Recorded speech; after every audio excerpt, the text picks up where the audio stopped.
His mistress arrived at the ball. The Duke walked past her and knelt before the Wallflower. The Harrington ball represented everything Iris Pemberton had learned to endure with grace and quiet resignation. 500 candles blazed in crystal chandeliers above her head, casting their golden light upon silk gowns and glittering jewels, upon perfectly coiffed hair and practiced smiles, upon a world that had long since decided she did not quite belong within its charmed circle.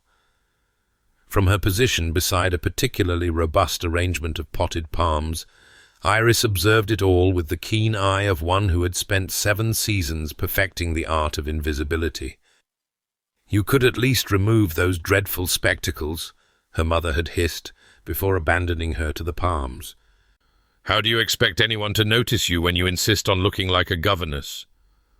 Iris had not bothered to explain that she expected no one to notice her, spectacles or not. That particular battle had been fought and lost years ago, somewhere between her 2nd season and her 3rd, when it became apparent that her elder sisters had claimed all the family's beauty and left nothing but sharp features and unfortunate colouring for the youngest daughter. Eleanor had married a marquis. Catherine had secured an earl. Iris had secured only a growing collection of manuscripts hidden beneath her bed and a reputation as the Pemberton Wallflower.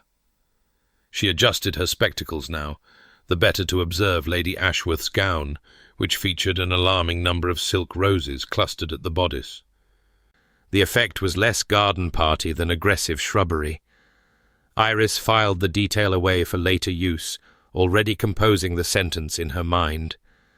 The Countess had adorned herself with sufficient roses to supply a modest funeral, though whether she intended to bury her rivals or her own dignity remained unclear. Her publisher would strike the line, of course.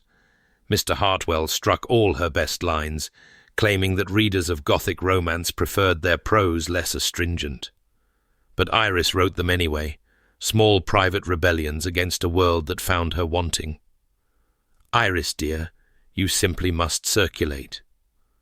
Her sister Catherine materialized beside the palms, perfectly beautiful in pale blue silk, her expression caught between exasperation and pity. "Standing in corners will not secure you a husband."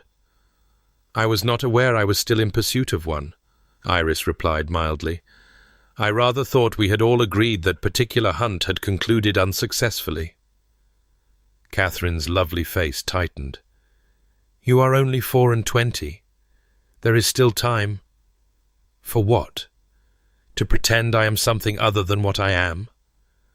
Iris kept her voice gentle, knowing that Catherine's concern, however misguided, came from genuine affection. "I am content, Catherine. Truly. Some of us are simply not meant for marriage."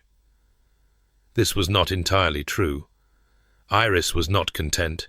She was resigned, which was a different thing entirely. But resignation was easier to maintain when one did not speak of it, when one simply accepted the quiet corner and the potted palms and the endless parade of seasons in which nothing changed. Catherine opened her mouth to argue further, but a ripple of excitement swept through the ballroom, heads turning toward the entrance like flowers following the sun. "Oh," Catherine breathed, "Lady Vane has arrived." Iris followed her sister's gaze and felt her novelist's instincts sharpen with interest. Lady Portia Vane swept into the Harrington ball like a queen claiming conquered territory.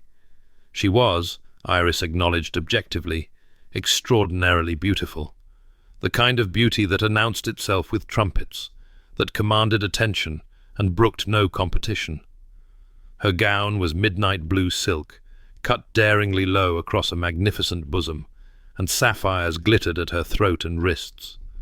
Her hair was black as a raven's wing, elaborately styled, her face a perfect oval, with features so symmetrical they seemed almost unreal. But it was not Lady Vane's beauty that drew every eye and whispered conversation. It was her position. "The Duke's mistress," Catherine murmured, unconsciously moving closer to Iris, as though proximity to scandal were contagious. "Brazen of her to attend when everyone knows she shares his bed." "Does everyone know?" Iris asked, genuinely curious. Or does everyone merely assume? Catherine gave her the look reserved for Iris's more peculiar observations. 3 years she has been his companion. He escorts her to the opera. He has been seen leaving her townhouse at dawn. What else would anyone assume? Iris had no answer to this, but she tucked the question away regardless. Her novels dealt in assumptions and their consequences, in the gap between what society believed and what was true. Lady Vane was precisely the sort of character who would ornament a Gothic tale, the beautiful villainess, perhaps, or the tragic fallen woman. Either way, she was worth watching. And then the whispers changed tenor, rising in pitch, and Iris understood that the true spectacle of the evening had only just begun. The Duke of Blackmore stood in the entrance to the ballroom. He was not what Iris had expected.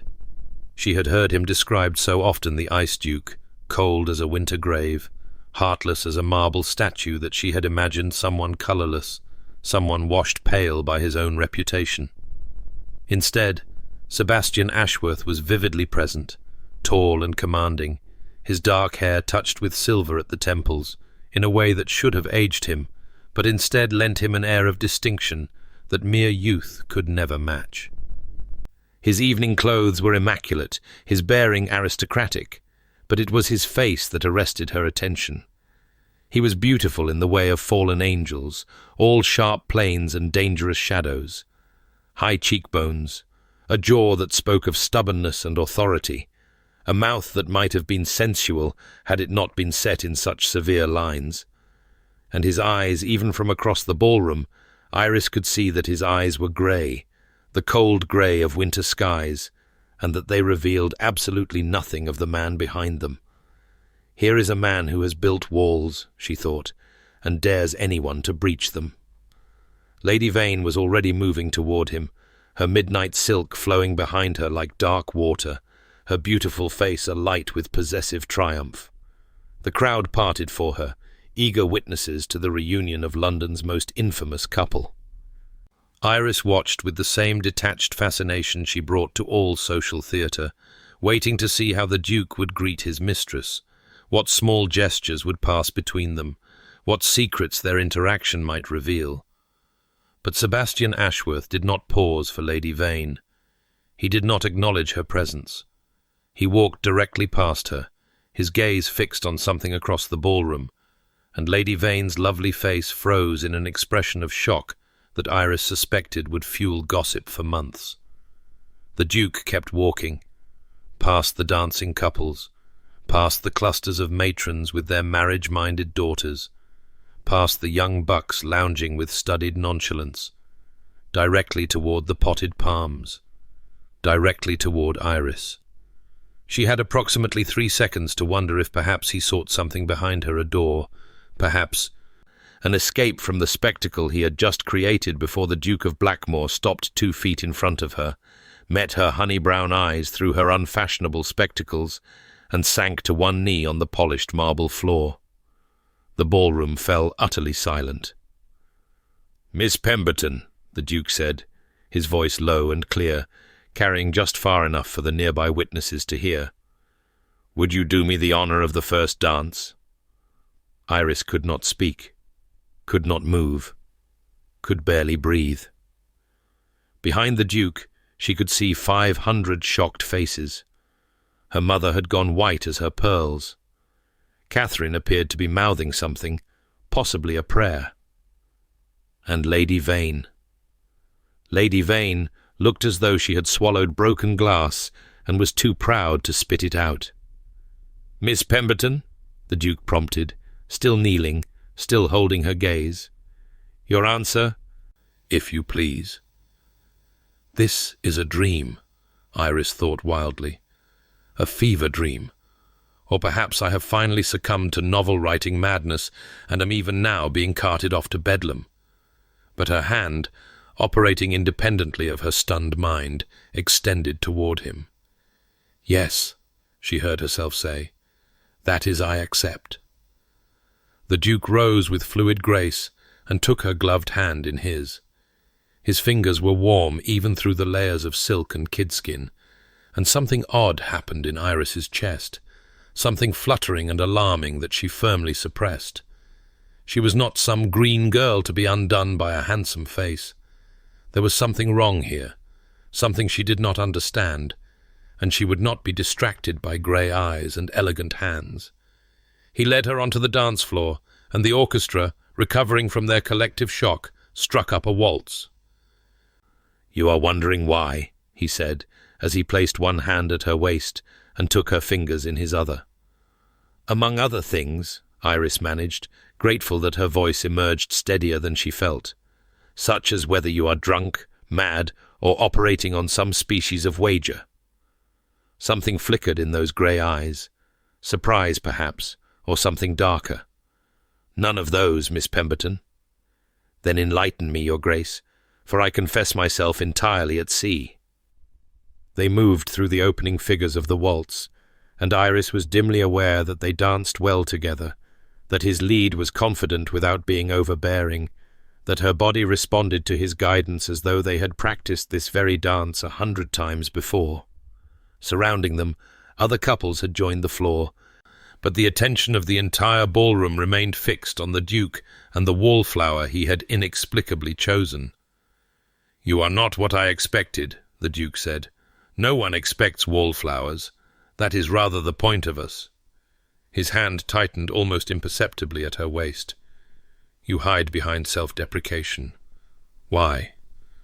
"I do not hide," Iris said, and then, because she was nothing if not honest with herself, "or if I do, it is only because hiding is safer than being seen." "Seen as what?" "As wanting things I cannot have, as dreaming of passion and adventure when my lot is potted palms and resignation, as a woman whose heart is far too hungry for the narrow life society has assigned her."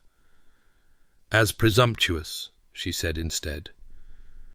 It would not do for a Wallflower to assume she deserved the same attention as the Lady Vanes of the world. The Duke's expression did not change, but something shifted in the quality of his attention. "You observed my entrance." "Everyone observed your entrance, Your Grace. It was rather dramatic." "And what conclusions did you draw?" Iris considered her answer carefully. This conversation was a maze, and she sensed that wrong turns would have consequences. "I concluded that you wished to make a public statement. What statement and why I cannot guess, but I am quite certain that I am merely the instrument of your message, not its intended recipient." The music swelled around them. The Duke guided her through a turn with impeccable precision. "You are perceptive," he said finally. "More perceptive than most. I have had a great deal of practice in observation. When one is invisible, one sees a great deal." "And what do you see when you look at me, Miss Pemberton?" It was a dangerous question, and Iris knew she should deflect it with some commonplace about his reputation or his title. But the strange intensity of this encounter had shaken loose her usual caution, and she found herself answering honestly. "I see a man who has armoured himself against the world. I see walls built high and thick and defended fiercely. I see—" She hesitated, then continued, drawn on by something in his grey eyes that looked almost like hunger. "I see someone who is tired of his own armour, but has forgotten how to remove it." The Duke missed a step. It was infinitesimal, the smallest faltering, but Iris felt it and knew she had struck some hidden mark. For a moment his mask slipped, and she glimpsed something raw beneath pain, perhaps, or loneliness, or the peculiar desperation of a man who has forgotten how to want things. Then the mask returned, smoother and colder than before. "The dance is ending," he said. "I find I have more to discuss with you, Miss Pemberton. Will you walk with me in the portrait gallery?" "Without a chaperone? The scandal would be—" "There has already been scandal enough tonight. A few more minutes in my company will change nothing." His grey eyes held hers. "Unless you are afraid." Iris should have refused. Every rule of propriety, every instinct for self-preservation, Every lesson she had learned in 7 seasons told her to return to her potted palms and wait for this inexplicable evening to fade into memory. "I am not afraid of you, Your Grace," she said. "Lead on." The portrait gallery was dim and cool, lit only by a few scattered candles that threw dancing shadows across the painted faces of long-dead Harringtons. Iris could hear the distant strains of music, the muffled roar of conversation, but here in this hushed corridor, they might have been alone in the world. The Duke stopped before a portrait of some bewigged ancestor, but his attention was not on the painting. He turned to face her, and in the candlelight, his beautiful, severe face seemed almost vulnerable. "I owe you an explanation," he said. "Several, I should think. I am not accustomed to explaining myself. Then this will be a novel experience for both of us. I am not accustomed to being publicly singled out by notorious dukes. We shall muddle through together." His lips twitched, not quite a smile, but the suggestion of one. "You have a sharp tongue, Miss Pemberton." "I have a sharp mind, Your Grace. The tongue merely follows." He was silent for a long moment, and Iris had the sense that he was choosing his words with unusual care. When he spoke, his voice was lower, rougher, stripped of its aristocratic polish. 3 months ago, I discovered that my man of business had been embezzling from my estates for years. The losses were significant, but recoverable. What was not recoverable was the reason for his betrayal. The Duke's jaw tightened. He had gambling debts. Creditors were threatening his family. In desperation, he made a devil's bargain with a consortium of men who now hold evidence that could ruin him and, by extension, damage my reputation and my estates. Iris frowned. "I do not understand what this has to do with—" "The consortium's leader," the Duke continued, as though she had not spoken, "is a man named Victor Blackwell. He is wealthy, well-connected, and utterly without scruple. He has made it clear that he intends to use his leverage to destroy me not financially, but socially. He believes I wronged him years ago, and he has nursed that grievance into an obsession." "What wrong does he believe you committed?" The Duke's eyes met hers. "I refused to marry his sister." The pieces began to arrange themselves in Iris's mind. "Lady Vane," she said slowly. She was not always Lady Vane. Portia Blackwell, before she married Lord Vane, Victor's younger sister. The Duke's voice was flat. "I was young and foolish enough to engage in a brief flirtation with her. She took it more seriously than I intended. When I made clear that I had no intention of offering marriage, she married Lord Vane instead, a loveless match that ended when he died and left her wealthy but bitter. Victor blames me for her unhappiness." "And your arrangement with her? The one all of London believes to be a convenient fiction. Portia wanted access to society at the highest levels. I wanted protection from matchmaking mothers and the constant pressure to remarry. We agreed to present ourselves as attached. Nothing more."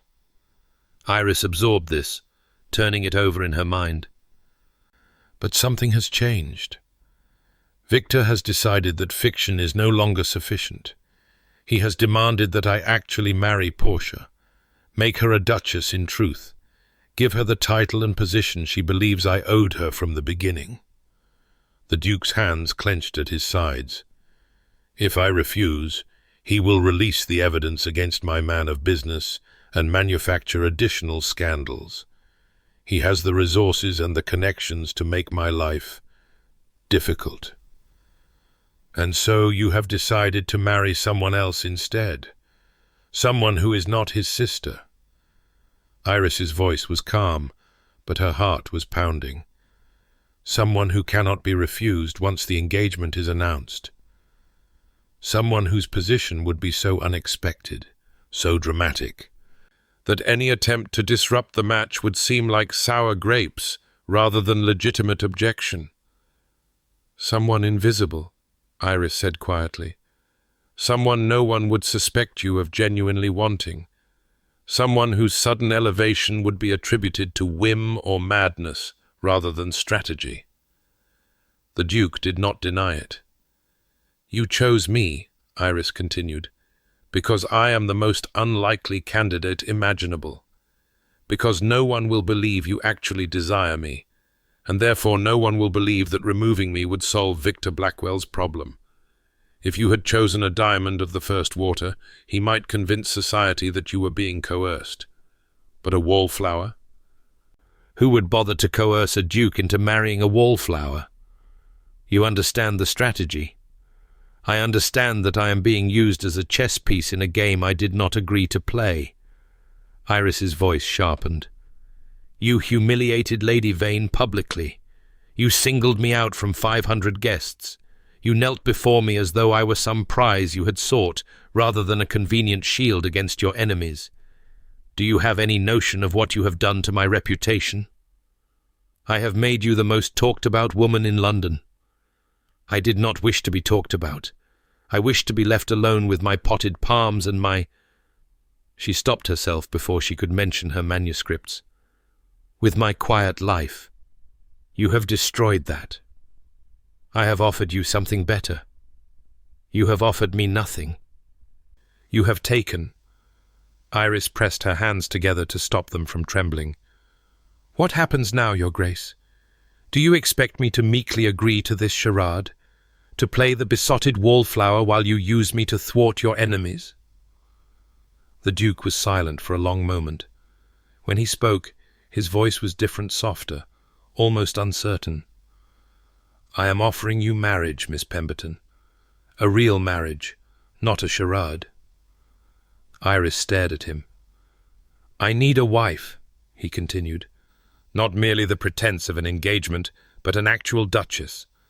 Victor will not be satisfied with anything less, and frankly, neither will I. I am 32 with no heir. My line will die with me if I do not produce children. I had resigned myself to a cold match with some suitable candidate, a woman who would tolerate me in exchange for my title and wealth. But then I began to observe you. Observe me? In ballrooms, at musicales, in the corners where you think no one notices you." The Duke's grey eyes held hers. "I noticed you, Miss Pemberton. I noticed that you watch everything with those sharp eyes behind your spectacles. I noticed that you seem to be composing something in your head, your lips moving silently as though you are writing sentences no one else can see. I noticed that you are kind to the servants and cutting to the boors, and utterly indifferent to the opinions of those who dismiss you. I noticed—" He stopped himself. "I noticed that you are not what you pretend to be." Iris's throat was tight. "And what do I pretend to be?" "Ordinary, forgettable, content with invisibility." The Duke took a step closer. "You are none of those things.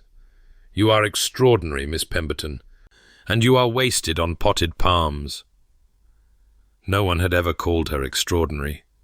No one had ever suggested that her invisibility was a waste rather than an appropriate response to her limitations. No one had ever looked at her the way the Duke of Blackmore was looking at her now, as though he saw through all her careful camouflage to the hungry, restless woman beneath. "You are trying to manipulate me," she whispered. "I am trying to be honest with you. A novel experience, I assure you." His mouth curved in something that was almost a smile. "I am offering you a bargain, Miss Pemberton. Marry me. Become my Duchess. In exchange, I will provide you with security, position, and complete freedom to pursue whatever interests occupy that formidable mind of yours. I will make no demands on your heart. I will expect nothing from you but discretion and the eventual production of an heir. We will live as polite strangers who happen to share a name and a home." "And what of love?" The question escaped before Iris could stop it, and she felt heat rise to her cheeks. "What of affection, of partnership, of—" "I am not capable of love." The Duke's voice was flat, final. That capacity was destroyed in me long ago. I will not pretend otherwise, and I will not promise you something I cannot provide. But I can offer you honesty, Miss Pemberton. I can offer you respect. I can offer you a life far larger than the one you currently inhabit." Iris turned away from him, pressing her fingers to her temples. This was madness. This was the plot of one of her own novels. The sort of impossible scenario she invented for heroines braver and more beautiful than herself. Dukes did not propose to wallflowers. Dukes certainly did not kneel before them in ballrooms and offer marriage as though it were a business arrangement. And yet, she thought of her family's strained finances, carefully hidden behind a facade of respectability. She thought of the dwindling funds that had been set aside for her dowry, quietly redirected to pay her brother's gambling debts. She thought of the future that awaited her years as a dependent spinster, living on the charity of her married sisters, watching her small freedoms erode until there was nothing left but duty and disappointment. She thought of her novels, her secret passion, the manuscripts that had to be hidden, and the pseudonym that protected her from scandal. She thought of what it might mean to have resources, independence, a husband who expected nothing from her heart and would therefore have no power over it. She thought of how it had felt to dance in the Duke's arms, to be seen by those grey eyes, to be called extraordinary by a man who had no reason to flatter her. "If I refuse," she said slowly, "what happens to me? Society has seen you kneel before me. They have seen us waltz. They have seen us disappear together into this gallery. My reputation will survive a broken courtship. I will ensure that the blame falls on me, that you are seen as the sensible woman who rejected a madman's impulsive proposal. Your reputation may even improve the wallflower who turned down a duke must have hidden depths." It was, Iris recognized, the right thing to say, the kind thing. He was giving her a genuine choice, not trapping her with the threat of ruin. And somehow that kindness tipped the balance. "I have conditions," she heard herself say. The Duke's expression did not change, but something shifted in his posture, a release of tension she had not realized he was holding. "Name them." "I will not give up my spectacles. I do not care if they are unfashionable." "I would not ask you to." "I require a library, a good one, and the freedom to purchase whatever books I wish, without explanation or justification." "Blackmore Hall has an extensive library. You may add to it as you see fit." "I have a project, a private pursuit that I will not discuss with you, but which requires time and solitude. I must have the freedom to continue this work without interference." Something flickered in the Duke's eyes, curiosity. "Perhaps," but he merely nodded. "Your time will be your own." Iris took a deep breath. This was madness. This was the most reckless thing she had ever done in her cautious, careful life. But standing here in the dim gallery, facing a man who looked at her as though she mattered, she felt something stir in her chest that she had thought long dead. Hope. "Then I accept your proposal, Your Grace." She extended her hand. "I will marry you." The Duke took her hand, and for a moment neither of them moved. His fingers were warm through their gloves, his grip firm but not crushing. In the candlelight, his grey eyes seemed almost silver, and Iris had the strangest sense that she was looking at a man who was as terrified as she was, who had gambled everything on this moment and was not yet certain whether he had won or lost. "Thank you," he said, and his voice was rough. "You will not regret this, Miss Pemberton. I swear it." "I hope not, Your Grace, for both our sakes." He raised her hand to his lips and pressed a kiss to her gloved knuckles. It was a formal gesture, correct in every particular, but something in the way he lingered just a heartbeat too long made Iris's breath catch. When he released her hand and stepped back, his mask was firmly in place once more. "We should return to the ballroom. I will make the announcement tonight strike while the scandal is fresh, as it were." "An announcement?" Iris's voice came out slightly strangled. "Tonight? Speed is essential. Victor Blackwell will move quickly once he realizes what I have done. We must be engaged before he can mount a counter-strategy." It made sense. It was logical. It was also completely terrifying. "Your Grace," Iris said, and was proud that her voice remained steady, "I do not even know your given name." Something shifted in his expression, surprise, perhaps, or something softer. "Sebastian," he said.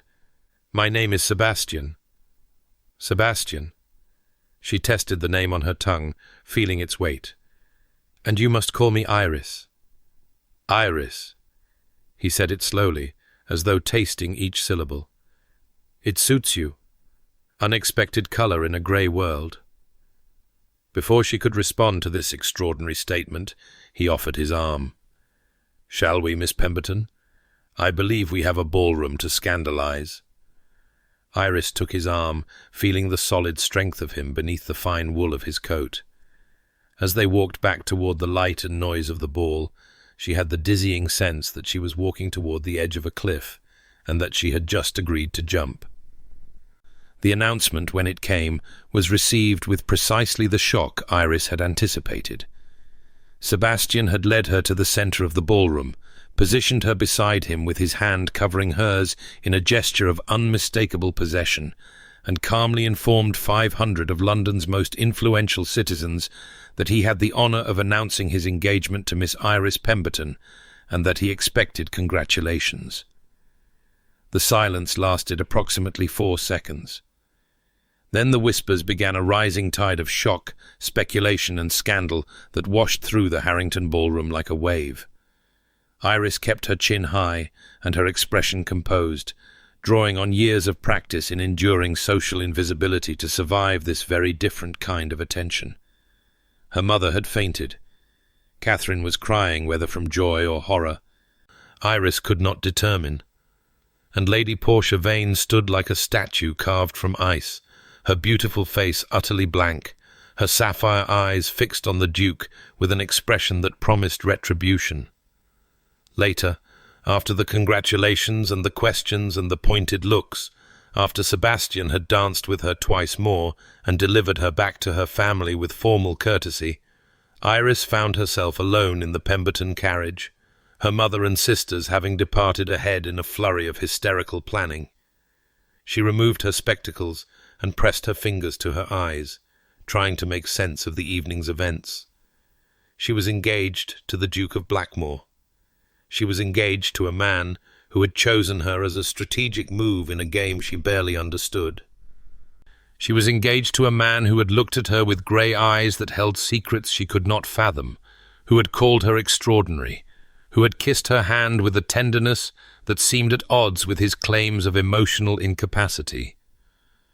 The carriage rattled through dark London streets, and Iris allowed herself one moment of absolute honesty. She was not afraid of Sebastian Ashworth. She was afraid of herself, of the hope that had taken root in her chest, of the way her heart had raced when he said her name, of the growing suspicion that this marriage of convenience might become something far more dangerous. She was afraid that she might fall in love with her own husband, and she was quite certain that such a thing would be the greatest disaster of all. When the carriage arrived home and she climbed the stairs to her small bedchamber, Iris found that she could not sleep. Instead, she lit a candle, pulled her current manuscript from its hiding place beneath the floorboards, and stared at the words she had written just yesterday. Lady Blackwood had thought herself immune to passion, the page read. She had built walls around her heart so high and thick that no force on earth could breach them. But as she looked into the Earl's storm-grey eyes, she felt those walls tremble and wondered, for the first time, if protection and prison might be the same thing. Iris set down the pages and laughed softly at herself. She was living her own novel, and she had no idea how it would end. Across London, in his study at Ashworth House, Sebastian stood at the window, and watched the first pale light of dawn creep across the sky. He had done it.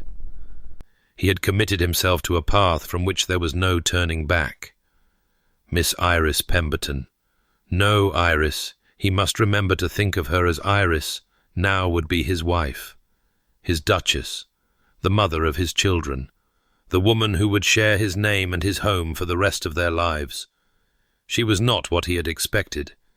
He had observed her for months, cataloguing her qualities with the same cold calculation he applied to all his decisions. Intelligence, discretion, lack of romantic illusions. She had seemed the perfect candidate for his purposes, a woman who would ask nothing of him, expect nothing from him, leave his frozen heart undisturbed. But when he had looked into her honey-brown eyes and seen the way she saw him, saw through him, to the broken thing beneath the armor, he had felt something shift, something dangerous. I see someone who is tired of his own armor, but has forgotten how to remove it. No one had ever said such a thing to him. No one had ever dared to look past the Ice Duke to the man who had once been capable of warmth, of love, of hope. That man had died 10 years ago, destroyed by betrayal and loss, and Sebastian had buried him so thoroughly that he had almost forgotten he had ever existed. But Iris Pemberton had seen him, and that, Sebastian thought grimly, was a complication he had not anticipated. He turned from the window and poured himself a brandy, considering his next moves. Victor Blackwell would respond to tonight's announcement with fury, and fury made men unpredictable. The engagement must proceed quickly, the wedding arranged before Victor could mount an effective counter-strategy. Within a fortnight, Sebastian estimated. 3 weeks at most, and then he would be married, to a woman with sharp eyes and a sharper tongue, to a woman who had accepted him knowing he was incapable of love, to a woman who did not know that he had lied. Sebastian set down his glass and pressed his hands against the cold marble of the mantelpiece. He had told Iris that his capacity for love had been destroyed. He had believed it himself, for years. The wound left by Eleanor's betrayal, by Thomas's death, by his father's final disappointed face, those wounds had calcified into something hard and unfeeling, and Sebastian had welcomed the numbness. Numbness was safe. Numbness could not be hurt.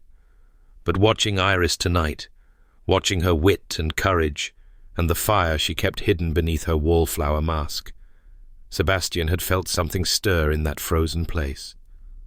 Something that felt dangerously like hope. He crushed it ruthlessly. He would marry Iris Pemberton. He would protect her from the consequences of his enemy's machinations. He would give her security and position and freedom, exactly as he had promised. But he would not love her. He would not allow himself to need her. He would not make himself vulnerable again. Some walls, once built, must never come down. As dawn broke over London and society buzzed with the scandal of the season, the Duke of Blackmore sat alone in his study and told himself that he was still in control. But somewhere deep beneath his armor, in a heart he had believed long dead, something had begun to beat. The wedding took place 11 days after the Harrington ball, in a small chapel on the grounds of Blackmore Hall, with only immediate family and the necessary witnesses present. Iris wore ivory silk and her mother's pearls, and she spoke her vows in a clear, steady voice that betrayed nothing of the terror coursing through her veins. Sebastian's voice was equally steady, equally calm. They might have been conducting a business transaction, rather than binding themselves together for eternity, which, Iris supposed, was precisely what they were doing. The wedding breakfast was brief and subdued. Iris's mother wept throughout, though whether from joy at her Wallflower daughter's spectacular match, or grief at losing her to a man with such a fearsome reputation, Iris could not determine. Catherine and Eleanor offered congratulations that seemed genuine, if bewildered. Her brother Edward did not attend, having sent word that urgent business detained him in London, urgent business that Iris suspected involved cards, dice, and significant quantities of brandy.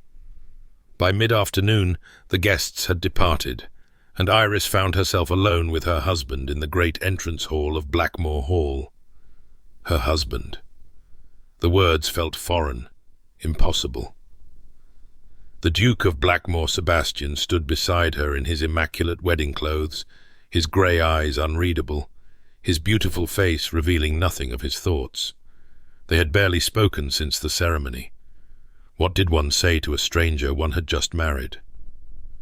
"I will show you to your rooms," Sebastian said, breaking the silence. "Mrs. Hartley, the housekeeper, will attend you. She can answer any questions about the household." "Thank you." Iris's voice came out smaller than she intended. She cleared her throat and tried again. "That would be most helpful." He offered his arm, and she took it, hyper-aware of the solid warmth of him beneath the fine wool of his coat. Together they ascended the grand staircase, their footsteps echoing in the cavernous space. Blackmore Hall was magnificent and intimidating in equal measure. The architecture spoke of centuries of wealth and power, of generations of Ashworths who had shaped this place in their image. Portraits lined the walls, stern-faced men and elegant women, all watching Iris with painted eyes that seemed to judge her an interloper. "The family wing is this way," Sebastian said, guiding her down a corridor. "Your suite is connected to mine through a sitting room. You may arrange the rooms however you wish. If the furnishings are not to your taste, inform Mrs. Hartley, and she will see to changes. I'm sure they will be perfectly adequate." Sebastian stopped before a door and turned to face her. "Iris." It was the first time he had used her given name since their engagement, and something in his voice made her look up sharply. "I know this is not the wedding you imagined," he said quietly. "I know I have asked a great deal of you. I want you to understand that I meant what I said about your freedom. This is your home now. You may do as you please within it. I will make no demands on your time or your company." "And the other demands?" Iris felt heat rise to her cheeks, but she refused to look away. "You mentioned an heir." Sebastian's expression flickered something that might have been discomfort, or perhaps something else entirely. "That matter can wait until you are settled. There is no urgency." "I understood there was considerable urgency. Victor Blackwell. Victor Blackwell's machinations do not dictate the terms of our marriage bed." Sebastian's voice was sharper than she had heard it before. "I will not come to you until you are ready. If you are never ready, then we will address the question of succession through other means. Is that clear?" Iris stared at him, trying to reconcile this consideration with his reputation for coldness. "Abundantly." "Good." He stepped back, his mask settling into place once more. "Mrs. Hartley will be up shortly. I have business to attend to in my study. Dinner is at 8. We can take it separately if you prefer." "I do not prefer." The words escaped before Iris could consider them. "That is, we are married, Your Grace. We might as well become accustomed to each other's company." Something flickered in Sebastian's grey eyes. "As you wish. 8 o'clock, then. The dining room is— I will find it." Iris lifted her chin. "I am quite capable of navigating a house, however large." "I never doubted it." Was that amusement in his voice? It was gone before she could be certain. "Until dinner, then. Duchess." He turned and walked away, leaving Iris alone in the corridor with her racing heart and her complete bewilderment. Duchess. She was a duchess now. The thought was so absurd that she laughed aloud, the sound echoing strangely in the empty hallway. Iris Pemberton, Wallflower of 7 seasons, was now her Grace, the Duchess of Blackmore. Her publisher would never believe it. The rooms were beautiful. Iris had expected cold grandeur, something befitting a house called Blackmore Hall and a man called the Ice Duke. Instead, she found warmth and elegance, soft blue walls, cream-coloured furnishings, windows that looked out over gardens just beginning to show signs of spring. A fire burned in the grate, chasing away the April chill, and fresh flowers adorned the mantelpiece.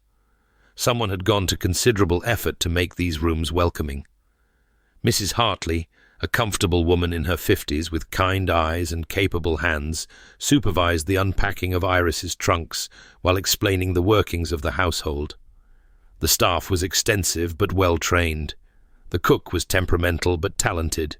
The gardens were the particular pride of the head gardener, Mr. Collins, who could be found there from dawn to dusk regardless of weather. "And His Grace?" Iris asked, keeping her voice casual. "What are his particular habits?" Mrs. Hartley's expression softened. "His Grace keeps to himself, Your Grace. Takes his breakfast early, spends most days in his study or riding the estate. He's a fair master, though never harsh with the staff, always reasonable in his expectations. We've been hoping—" She stopped herself. "Forgive me. It's not my place. Please go on. I find myself in considerable need of insight into my husband's character." The housekeeper hesitated, then seemed to make a decision. "We've been hoping someone might bring a bit of warmth to this house. It's been cold too long, and I don't mean the fires, Your Grace. Since the old Duke passed, and young Master Thomas before him, His Grace carries a heavy burden, heavier than anyone knows." "You've been with the family long?" 30 years, Your Grace. I remember His Grace as a boy, bright and laughing, always getting into mischief with his brother." Mrs. Hartley's eyes grew distant. "He was different then, before everything happened." Iris wanted to press for details, but something held her back. Sebastian's wounds were his own. She would not learn his secrets from servants' gossip. "Thank you, Mrs. Hartley. I believe I should like to rest before dinner." "Of course, Your Grace. Ring if you need anything at all." Alone at last, Iris sank into a chair by the fire and tried to gather her scattered thoughts. She was married to a man she barely knew. She was living in a house full of strangers. She was supposed to somehow navigate a role she had never expected to play: duchess, wife, potential mother. And somewhere in the back of her mind, beneath the fear and confusion, was a persistent whisper of something that felt dangerously like anticipation. The connecting sitting room, she discovered during her explorations, led to Sebastian's chambers. His door was closed, but Iris paused before it, aware of a strange tension in her chest. Behind that door was the man she would share her life with, the man who would eventually share her bed, the man whose grey eyes saw more than she wanted to reveal. She retreated to her own rooms and pulled her writing case from among her unpacked belongings. Whatever else changed, she would not give up her novels. She would not abandon the one part of herself that had always been truly hers. Opening to a fresh page, she began to write. Dinner was a strange affair.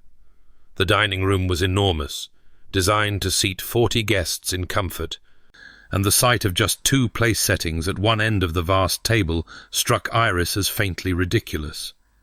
Sebastian stood when she entered, his eyes sweeping over her simple evening dress with an expression she could not read. "You look well," he said. "The rooms are satisfactory?" "More than satisfactory.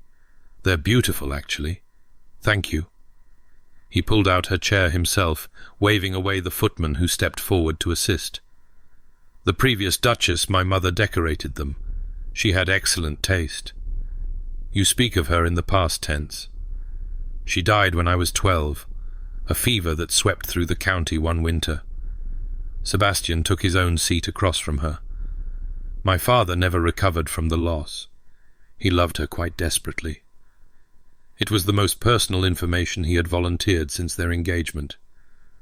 Iris found herself leaning forward slightly, hungry for more. "And you? Do you remember her?"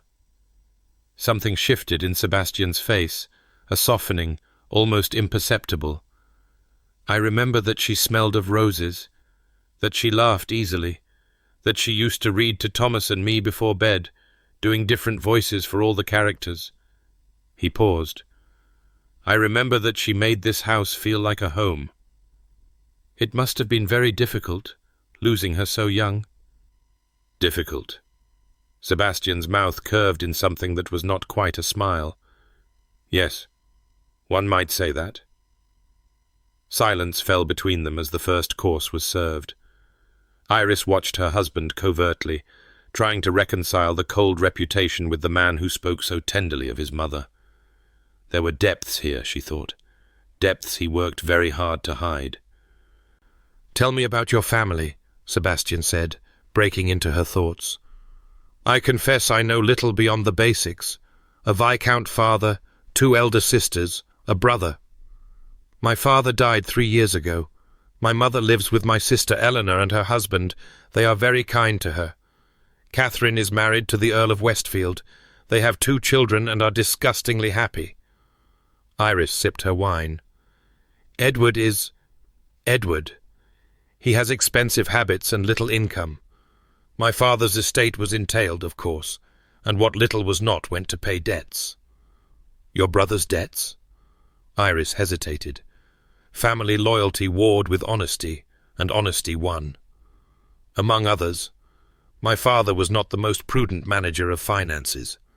By the time of his death, there was very little left. "And your dowry?"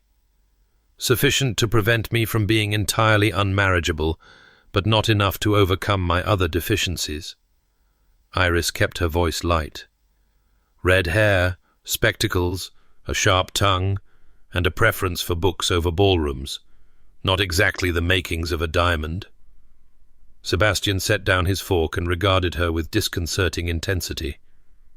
"You speak of yourself as though you were some sort of defective merchandise." "I speak of myself as society sees me.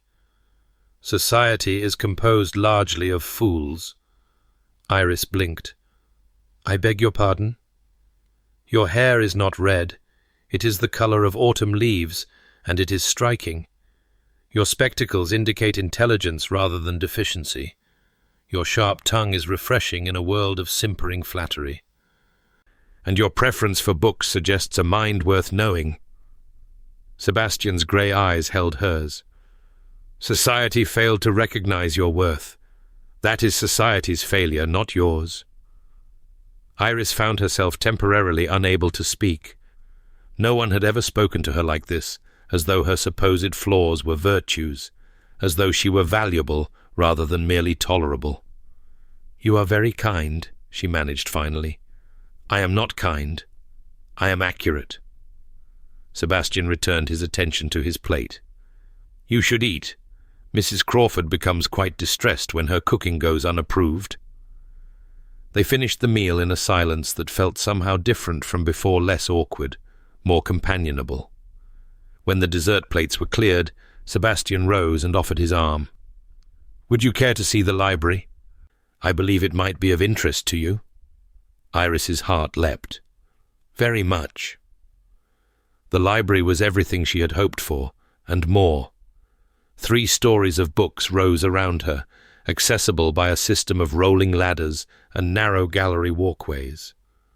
The scent of leather and paper and old ink filled the air, and Iris felt something loosen in her chest that she had not realized was tight. "This is magnificent," she breathed, turning in a slow circle to take it all in. "How many volumes?" "Approximately 15,000, though I have not catalogued them in some years." Sebastian watched her reaction with something that might have been satisfaction. "My grandfather was the true collector. He never met a book he would not purchase." Iris moved to the nearest shelf and ran her fingers along the spines. History, philosophy, natural science, everything was here, organized with care and maintained with obvious love. "You read?" The question emerged before she could stop it, and she immediately felt foolish. "I mean, forgive me. Of course you read." "You meant, do I actually read, or do I merely own books for the appearance of intellect?" Sebastian's mouth curved. I read, perhaps not as voraciously as my grandfather, but enough to appreciate a well-crafted argument or a compelling narrative. Novels? On occasion, when I find one that does not insult my intelligence. Iris thought of her own novels, the Gothic romances she published under a male pseudonym, full of dark secrets and passionate encounters, and heroines who refused to be defeated by circumstance. Would they insult his intelligence? Would he dismiss them as frivolous feminine nonsense? She would never tell him. Never. "You may use this room whenever you wish," Sebastian continued. "Consider it yours as much as mine. If there are volumes you wish to acquire, inform me, and I will see to it." "That is very generous." "It is practical. A duchess should have access to whatever resources she requires." He paused, and something shifted in his expression. "May I ask you something?" "Of course." "The project you mentioned, the private pursuit you would not discuss, is it something that requires particular materials, equipment, space?" Iris felt her face heat. "It requires only paper, ink, and solitude." "You write." It was not a question. Iris's heart hammered against her ribs. "What makes you say that?" "I told you I observed you before our engagement. You are always composing in your head. I can see your lips moving when you think no one is watching. You reach for a pencil that is not there when something interesting happens. You look at people as though you are describing them to someone who cannot see." Sebastian's grey eyes were intent on her face. "You write. The question is merely what?" Iris could deny it. She could dismiss his observations as fancy, claim that she merely kept a journal or wrote letters to friends. He would probably accept the explanation. He had no reason to press. But something in his gaze, curiosity without judgment, interest without condescension, made her want to tell the truth. "Novels," she said quietly. "I write novels." Sebastian's eyebrows rose. "Published?" "Yes, under a pseudonym. I am Ashworth." She laughed shakily. "Rather ironic now, given my married name." "I am Ashworth." Sebastian was silent for a moment, and Iris watched his face, trying to read his reaction. The Gothic romances, the shadow of Thornwood Manor, a lady's dark secret. Iris stared at him. "You've read them?" "They were recommended to me by my aunt. She is an enthusiast of the genre." Something that looked almost like embarrassment crossed Sebastian's face. "I confess I found them surprisingly engaging." "You read my books?" "One of them. The one about the widow who inherits a haunted estate and discovers her late husband was not who he seemed." Sebastian's mouth curved. The characterization was particularly strong. The widow felt genuine, intelligent, but vulnerable, brave, but afraid. I believed her. Iris did not know whether to laugh or cry. Of all the improbable things that had happened in the past fortnight, her husband casually revealing that he had read and approved of her novel might be the most improbable of all. "I am gratified to hear it," she said, and was proud that her voice remained steady. "Though I must ask you to keep this information confidential. My publisher believes I am Ashworth to be a reclusive gentleman. If my identity were revealed—" "Your secret is safe." Sebastian's voice was firm. "I have no interest in exposing you. If anything, I am impressed. It takes considerable courage to create art and offer it to the world for judgment." "It takes considerable financial necessity," Iris corrected. "My income from writing has been not insignificant. It has allowed me certain freedoms I would not otherwise have had." "And now? Now that you are married to a wealthy man?" "Now I write because I must. Because the stories demand to be told. Because when I am not writing, I am thinking about writing. And when I am thinking about writing, I am not fully present in the world." Iris met his eyes. "It is an affliction, Your Grace, one I have no intention of curing." Sebastian was quiet for a long moment.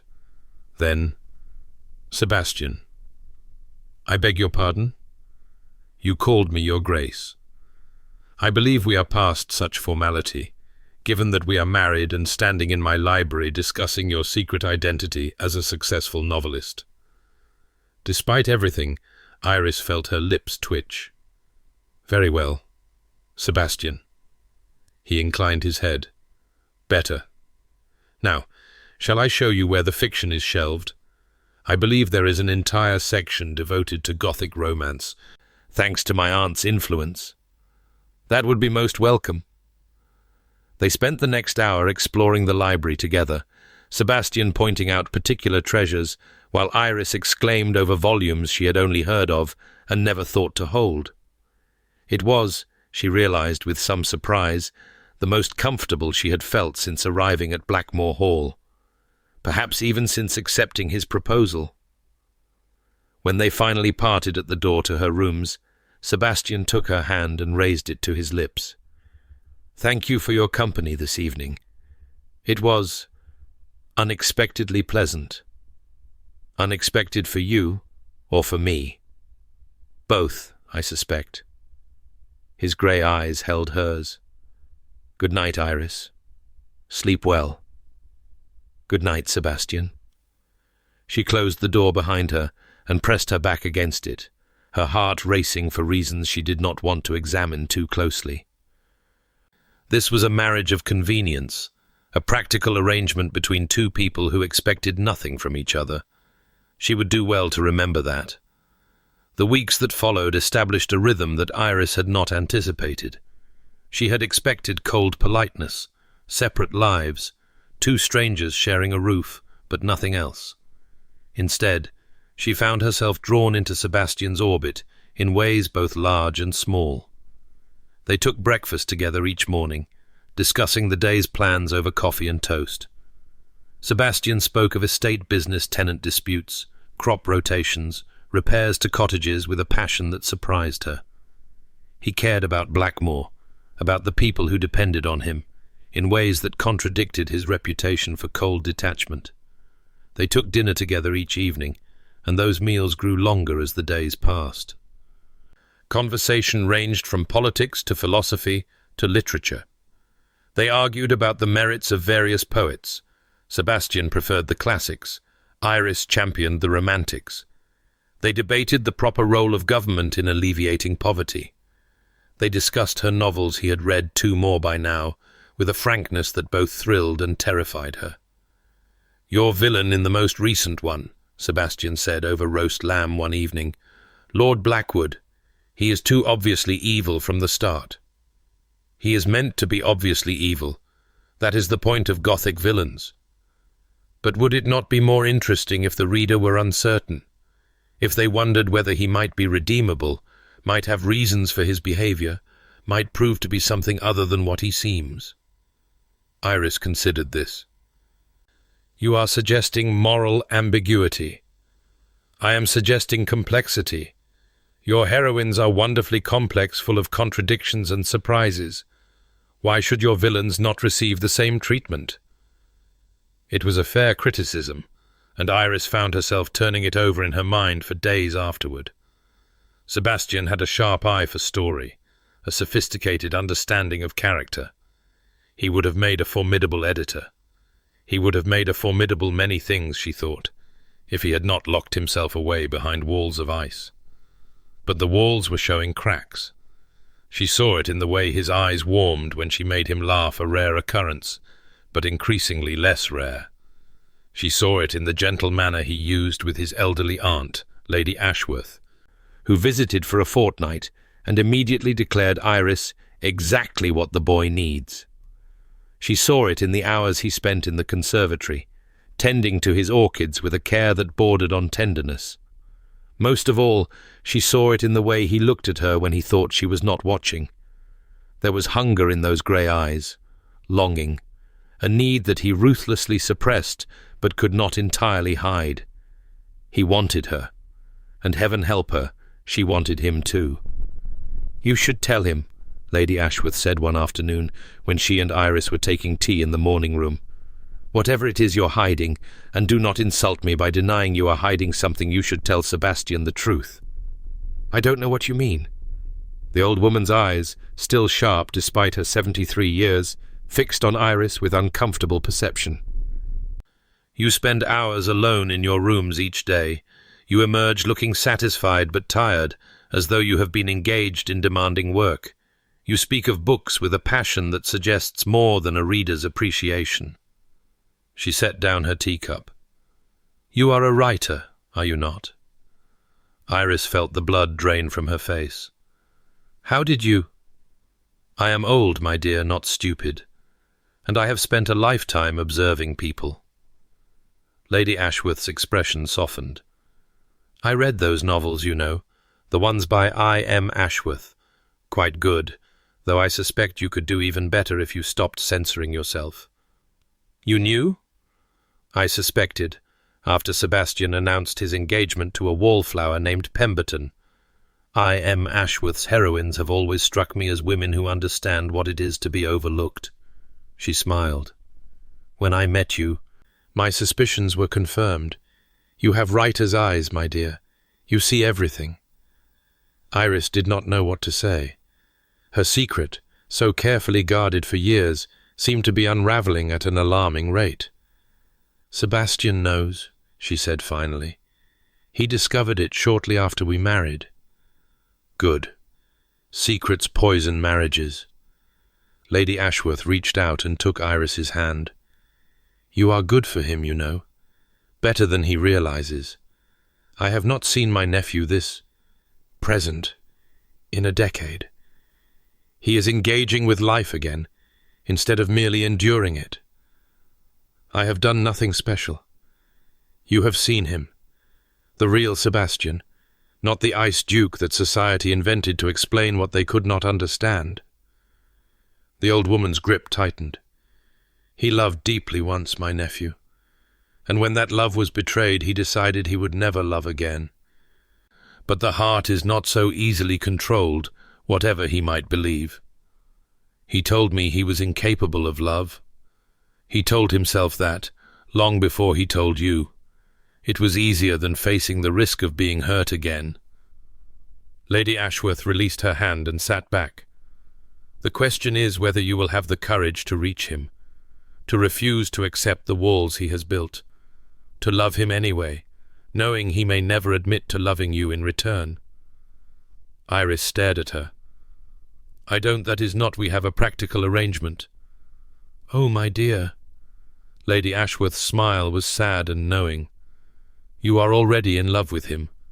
I can see it every time you look at him. The question is what you intend to do about it." That night, Iris could not sleep. She lay in her elegant bed, staring at the canopy above her, Lady Ashworth's words echoing in her mind. "You are already in love with him." Was she? She thought of Sebastian's rare smiles, offered like gifts, of his hands among the orchids, gentle and sure, of his voice discussing her novels, sharp and challenging, and more engaged than any critic she had ever encountered, of the way he listened to her, really listened, as though her thoughts mattered, as though she mattered. She thought of the hunger in his grey eyes, the need he refused to acknowledge.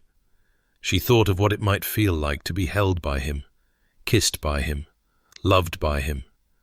We have a practical arrangement, but nothing about this felt practical anymore. A noise from the connecting sitting room made her freeze. Soft footsteps, the creak of a floorboard, then silence.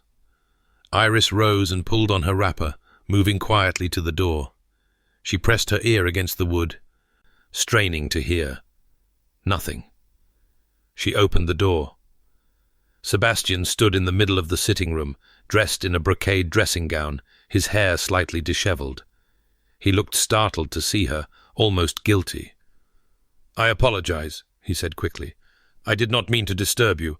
I was simply—" He trailed off, apparently unable to find a suitable explanation for lurking in the sitting room at midnight. "You were simply what?" Sebastian's jaw tightened. "I could not sleep. I thought I might check that you were comfortable.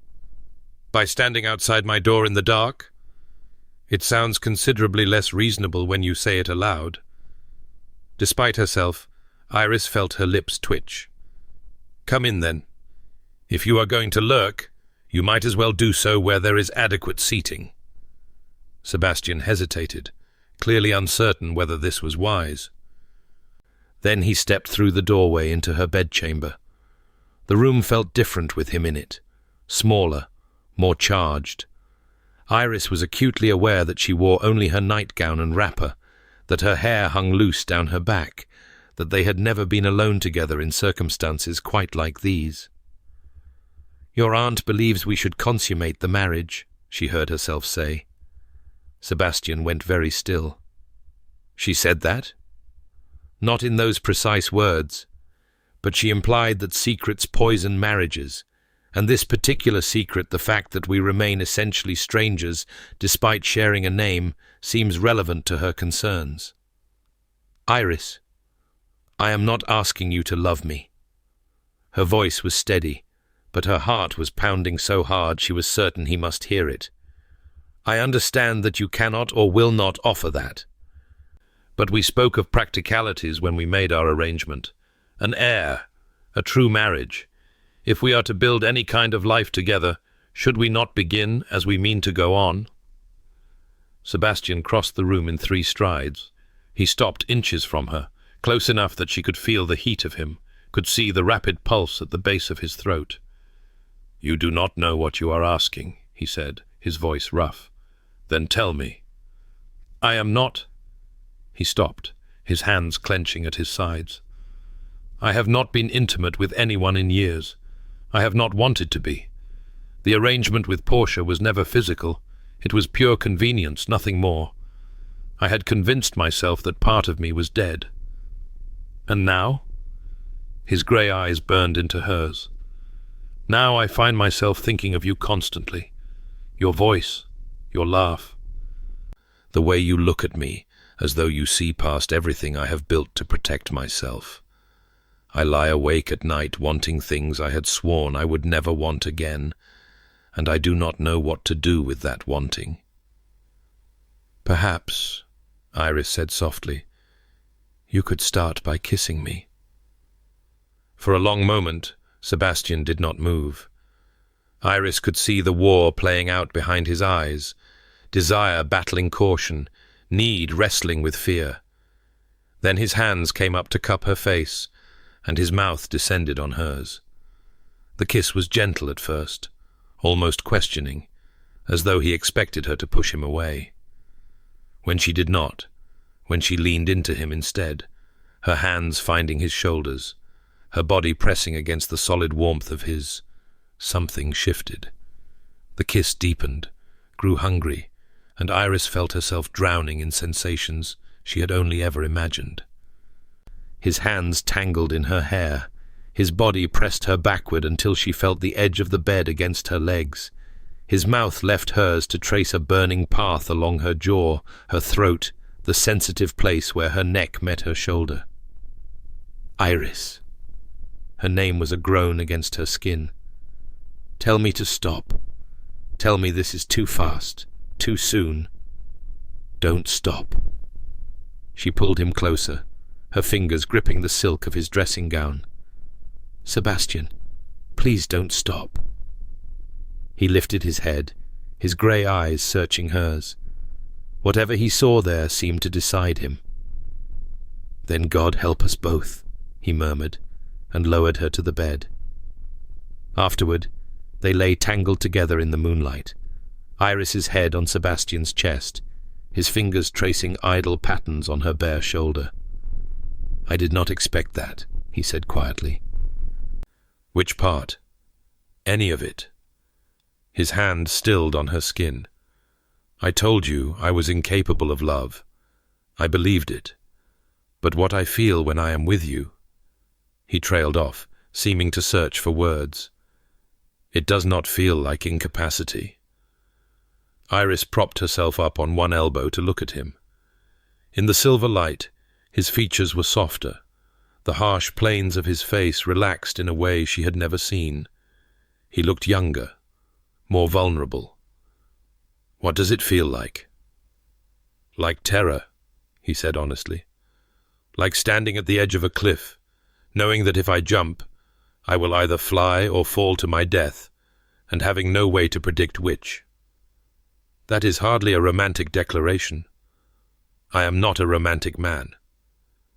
But his hand came up to brush a strand of hair from her face, and the gesture was tender in a way that contradicted his words. "I am a man who has built walls for a decade and is discovering that they were never as strong as he believed." Iris leaned down and kissed him softly. "Then perhaps we can dismantle them together, brick by brick." Something shifted in his expression. Hope, perhaps, or the beginning of something more. "Perhaps we can." They made love again as dawn began to lighten the sky, and this time there was less urgency, more exploration, as though they were learning each other's language. When they finally slept, it was wrapped around each other, and Iris's last thought before consciousness faded was that she had never felt so completely, terrifyingly alive. The idyll lasted 3 weeks. 3 weeks of shared breakfasts and longer dinners. 3 weeks of nights that left Iris breathless and dazed. 3 weeks during which Sebastian's walls came down brick by brick, revealing the man beneath passionate, intelligent, unexpectedly tender. 3 weeks during which Iris fell completely, irrevocably in love with her husband. And then Portia Vane arrived at Blackmore Hall. Iris was in the library when she heard the commotion-raised voices in the entrance hall, the housekeeper's firm tones mingling with a woman's imperious demands. She set down her pen and moved to the doorway, drawn by a growing sense of dread. Lady Vane stood in the centre of the hall, magnificent in a travelling costume of deep crimson, her beautiful face twisted with fury. Sebastian had emerged from his study and was facing her with an expression that had gone cold and closed. "You cannot simply refuse to see me," Portia was saying. "After everything we have been to each other, we have been nothing to each other." Sebastian's voice was flat. "We had an arrangement of mutual convenience, which I have ended. There is nothing more to discuss." "Nothing more? You humiliated me in front of all of London. You cast me aside for a nobody, a wallflower with red hair and spectacles. You will not speak of my wife in that manner." The temperature of Sebastian's voice dropped several degrees. "Whatever our history, Portia, it does not give you the right to insult the Duchess of Blackmore." Portia's laugh was brittle. "The Duchess of Blackmore? Do you think she knows why you really married her? Do you think she understands that she was nothing but a strategic maneuver? She understands perfectly. I was honest with her from the beginning." "Oh, were you? Did you tell her about Eleanor? Did you tell her what you did to your own brother?" The silence that followed was absolute. Iris found herself stepping forward into the hall, drawn by a need to understand what was happening. Sebastian saw her, and something in his face changed, a flash of something that looked almost like fear. "Iris. Ah, the little Duchess appears." Portia turned, and her smile was sharp as a blade. "How delightful! Tell me, Your Grace, has your husband shared the details of his past with you? The real details, not the sanitized version society pretends to believe?" "What happens between my husband and myself is none of your concern." "But it is, you see, because my brother Victor is very concerned with Sebastian's happiness, or rather, his lack thereof." Portia moved closer, her eyes glittering. "Did Sebastian tell you about Eleanor Blackwood, the beautiful debutante he was engaged to once upon a time? He mentioned an engagement that ended badly." "Ended badly." Portia's laugh was a weapon. "Is that what he called it? Let me tell you the truth, little Duchess. Eleanor Blackwood came to London with nothing but a pretty face and a talent for manipulation. She set her cap at Sebastian, seduced him utterly, made him believe she loved him desperately. And all the while, she was also seducing his younger brother Thomas. Iris's stomach turned. That is the truth. Eleanor played the brothers against each other, stoking jealousy and suspicion, until Thomas challenged Sebastian to a duel over her honor. Sebastian refused to fight his own brother. Of course, he could never have lived with himself if he had. So Thomas went out drinking instead, got into an altercation at a gaming hell, and was killed by a stranger over a card game. Sebastian had gone white. Portia, that is enough. Oh, but I am just getting to the best part. Portia's voice dripped with mock sympathy. Eleanor fled with the family jewels while the household was distracted by Thomas's death. The shock of losing his heir and his second son's betrayal killed the old duke within the month. And Sebastian... She turned to look at him with something that might have been pity, or might have been contempt. Sebastian has blamed himself ever since, for not seeing Eleanor's true nature, for not protecting his brother, for surviving when everyone else died. I said that is enough. Sebastian's voice cracked like a whip. Is it? Because I think your wife deserves to know who she married. A man so damaged by one woman's betrayal that he has spent a decade punishing himself and everyone around him. A man who chose you, little Duchess, because he knew you would never reach his heart. Because he looked at you and saw someone he could keep at a distance forever. Iris felt as though the ground had shifted beneath her feet. She looked at Sebastian, searching his face for denial, for explanation, for something. He gave her nothing. His expression was closed, his grey eyes shuttered, all the warmth of the past 3 weeks stripped away as though it had never existed. "Is that true?" she whispered. "Is that why you chose me?" Sebastian said nothing. Portia laughed softly. "I see I have overstayed my welcome. Do give my regards to Victor, Sebastian. He will be so pleased to learn how things are progressing." She swept toward the door, pausing to deliver one final barb. "Oh, and your Grace? I should be careful about any news you might be inclined to share with your husband. Men like Sebastian do not handle vulnerability well. It tends to make them retreat." The door closed behind her, and silence descended. Iris stared at Sebastian across the vast expanse of the entrance hall. He looked like a stranger, cold, closed, unreachable. The man who had held her through the night, who had whispered her name like a prayer, who had begun to let her see behind his walls that man had vanished as though he had never existed. "Sebastian, I need to speak with my solicitor." His voice was perfectly controlled. "This situation with Victor Blackwell requires attention. I may be gone several days. Sebastian, please. I suggest you use the time to consider your position, whether you wish to remain in a marriage that was, as Portia so accurately stated, a strategic maneuver." He turned away. "I will send word when I return." "Stop." The word came out sharper than Iris intended, and Sebastian froze mid-step. "Do not do this. Do not retreat behind your walls because Portia Vane said cruel things designed to hurt us both. She told the truth. She told a truth, twisted to serve her purposes. That is not the same thing." Iris crossed the hall until she stood directly behind him. "I knew you chose me for strategic reasons. You were honest about that from the beginning. What I did not know, what I am only now beginning to understand, is how deeply you were wounded, and how hard you have worked to ensure you would never be wounded again." Sebastian turned slowly to face her. His grey eyes were bleak. "You do not know what you are saying." "Then explain it to me. Tell me about Eleanor. Tell me about Thomas.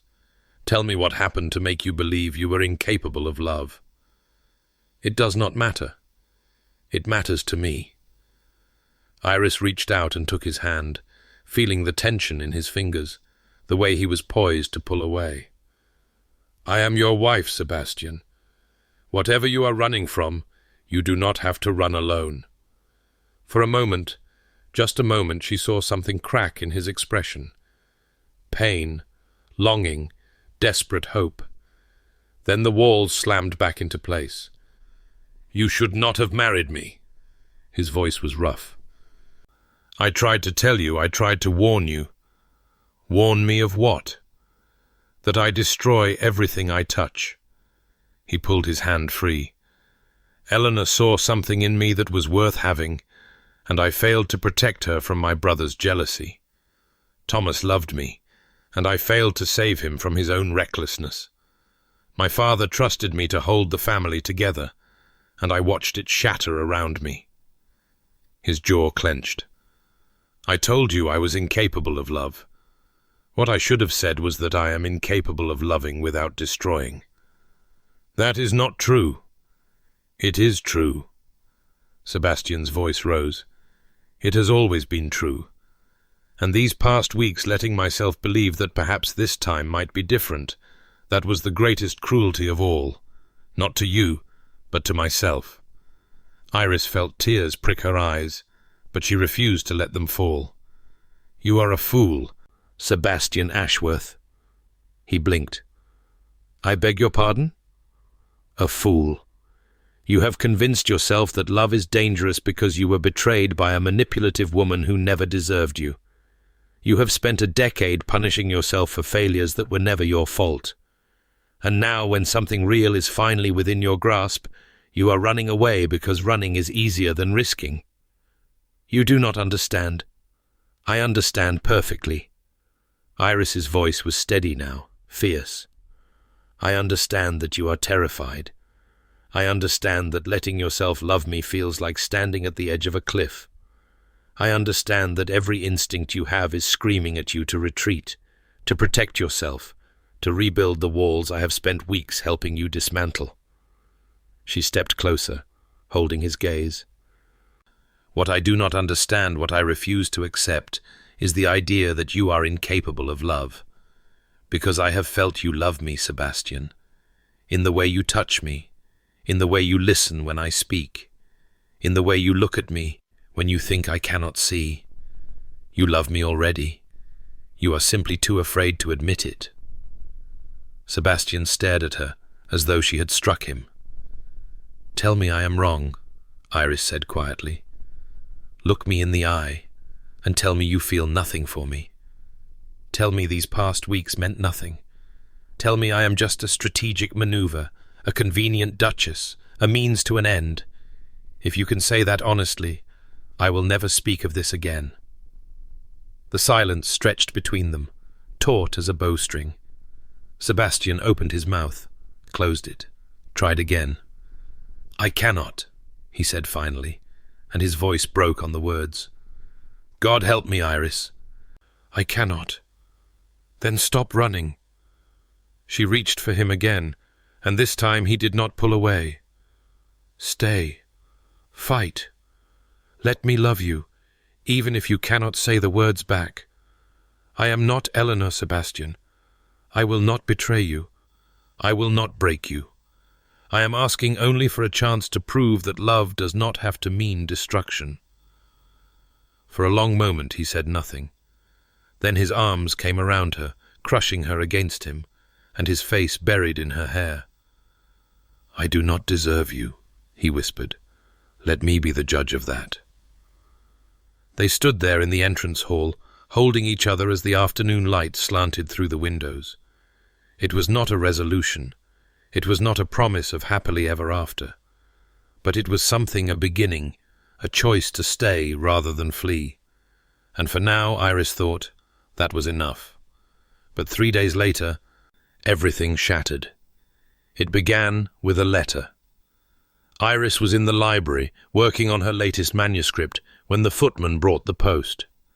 Among the correspondence was a letter from her publisher, Mr. Hartwell, marked urgent. She opened it with a growing sense of unease. Dear Mr. Ashworth, the letter began, for Hartwell still believed he was corresponding with a male author. It is with deep regret that I must inform you of a most unfortunate circumstance.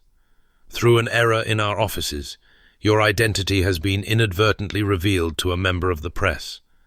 I have made every effort to contain the situation, but I fear that by the time this letter reaches you, news of your authorship may already be spreading through society.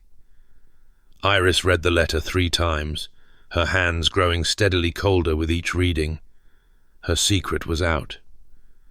Society would know that the Duchess of Blackmore wrote Gothic romances, sensational novels full of passion and darkness, and heroines who defied convention.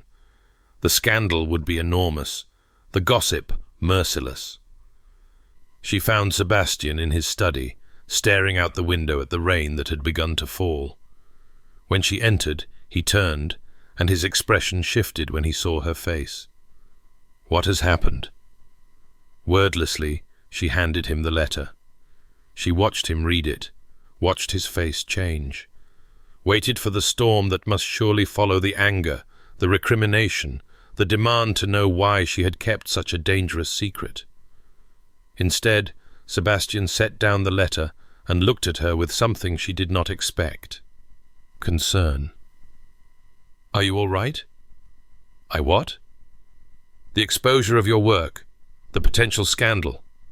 Are you all right?" Iris stared at him. "You are not angry." "Why would I be angry?" "Because I hid this from you. Because my foolish hobby is about to become a source of public mockery. Because the Duchess of Blackmore writing Gothic romances will make us both laughingstocks." "Stop." Sebastian crossed to her and took her hands in his. "Listen to me. Your writing is not a foolish hobby. It is a genuine talent. Your novels are beautiful and compelling and far more honest than anything society produces. If people choose to mock you for creating art, that reflects poorly on them, not on you. But the scandal will pass. Scandals always do." His grey eyes held hers. "What concerns me is that you felt you had to hide this, that you did not trust me enough to share the truth." The accusation struck home. "I was afraid." "Of what?" "That you would think less of me. That you would dismiss my work as frivolous or inappropriate.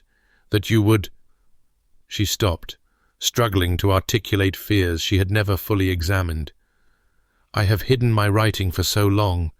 It was the one thing that was truly mine, that no one could take from me or judge. Sharing it felt like standing naked before the world." Sebastian was quiet for a moment. Then, "You shared it with me. Weeks ago, in this very house, you told me the truth about your work. You trusted me with your secret." "Yes, but you did not trust me enough to share the fear that came with it, the vulnerability, the risk." His voice hardened. "You accused me of hiding behind walls, Iris, of retreating when things become difficult. But you have walls of your own, your invisibility. Your certainty that you are not worthy of being seen. That is different. Is it? You convinced yourself that you were a wallflower because it was safer than risking rejection. You hid your brilliance because it was easier than facing judgment. You married a man who promised never to love you because a loveless marriage felt less dangerous than a real one." Iris flinched. "That is unfair." "It is true." Sebastian released her hands and stepped back. "We are more alike than either of us realized. Both hiding, both afraid, both convinced that the safest path is the one that asks nothing of our hearts." The words hung between them, heavy with implication. "What are you saying?" Iris whispered. "I am saying that we have a choice to make. We can continue as we have been circling each other, approaching and retreating, too afraid to truly commit. Or we can decide that the risk is worth taking." His grey eyes searched her face. "I cannot make that choice for you, Iris. I can only tell you that I have made mine." "And what have you chosen?" Sebastian moved toward her, closing the distance between them. He cupped her face in his hands, tilting it up so she had no choice but to meet his gaze. "I have chosen you," he said quietly. "God help me, Iris. I have tried to resist this. I have told myself all the reasons why loving you is dangerous and foolish and certain to end in devastation. But I find I cannot do it anymore. I love you. Completely. Terrifyingly. Without reservation." Iris's heart stopped. "You love me?" "I love you. I love your sharp tongue and your sharper mind. I love the way you see the world, the way you put it into words. I love that you refuse to be diminished by society's expectations. I love that you challenged me when I retreated and refused to accept my walls as permanent." His voice cracked. "I love you, and I am terrified of what that means, and I am choosing to love you anyway." She kissed him. It was not a gentle kiss, not tentative or questioning.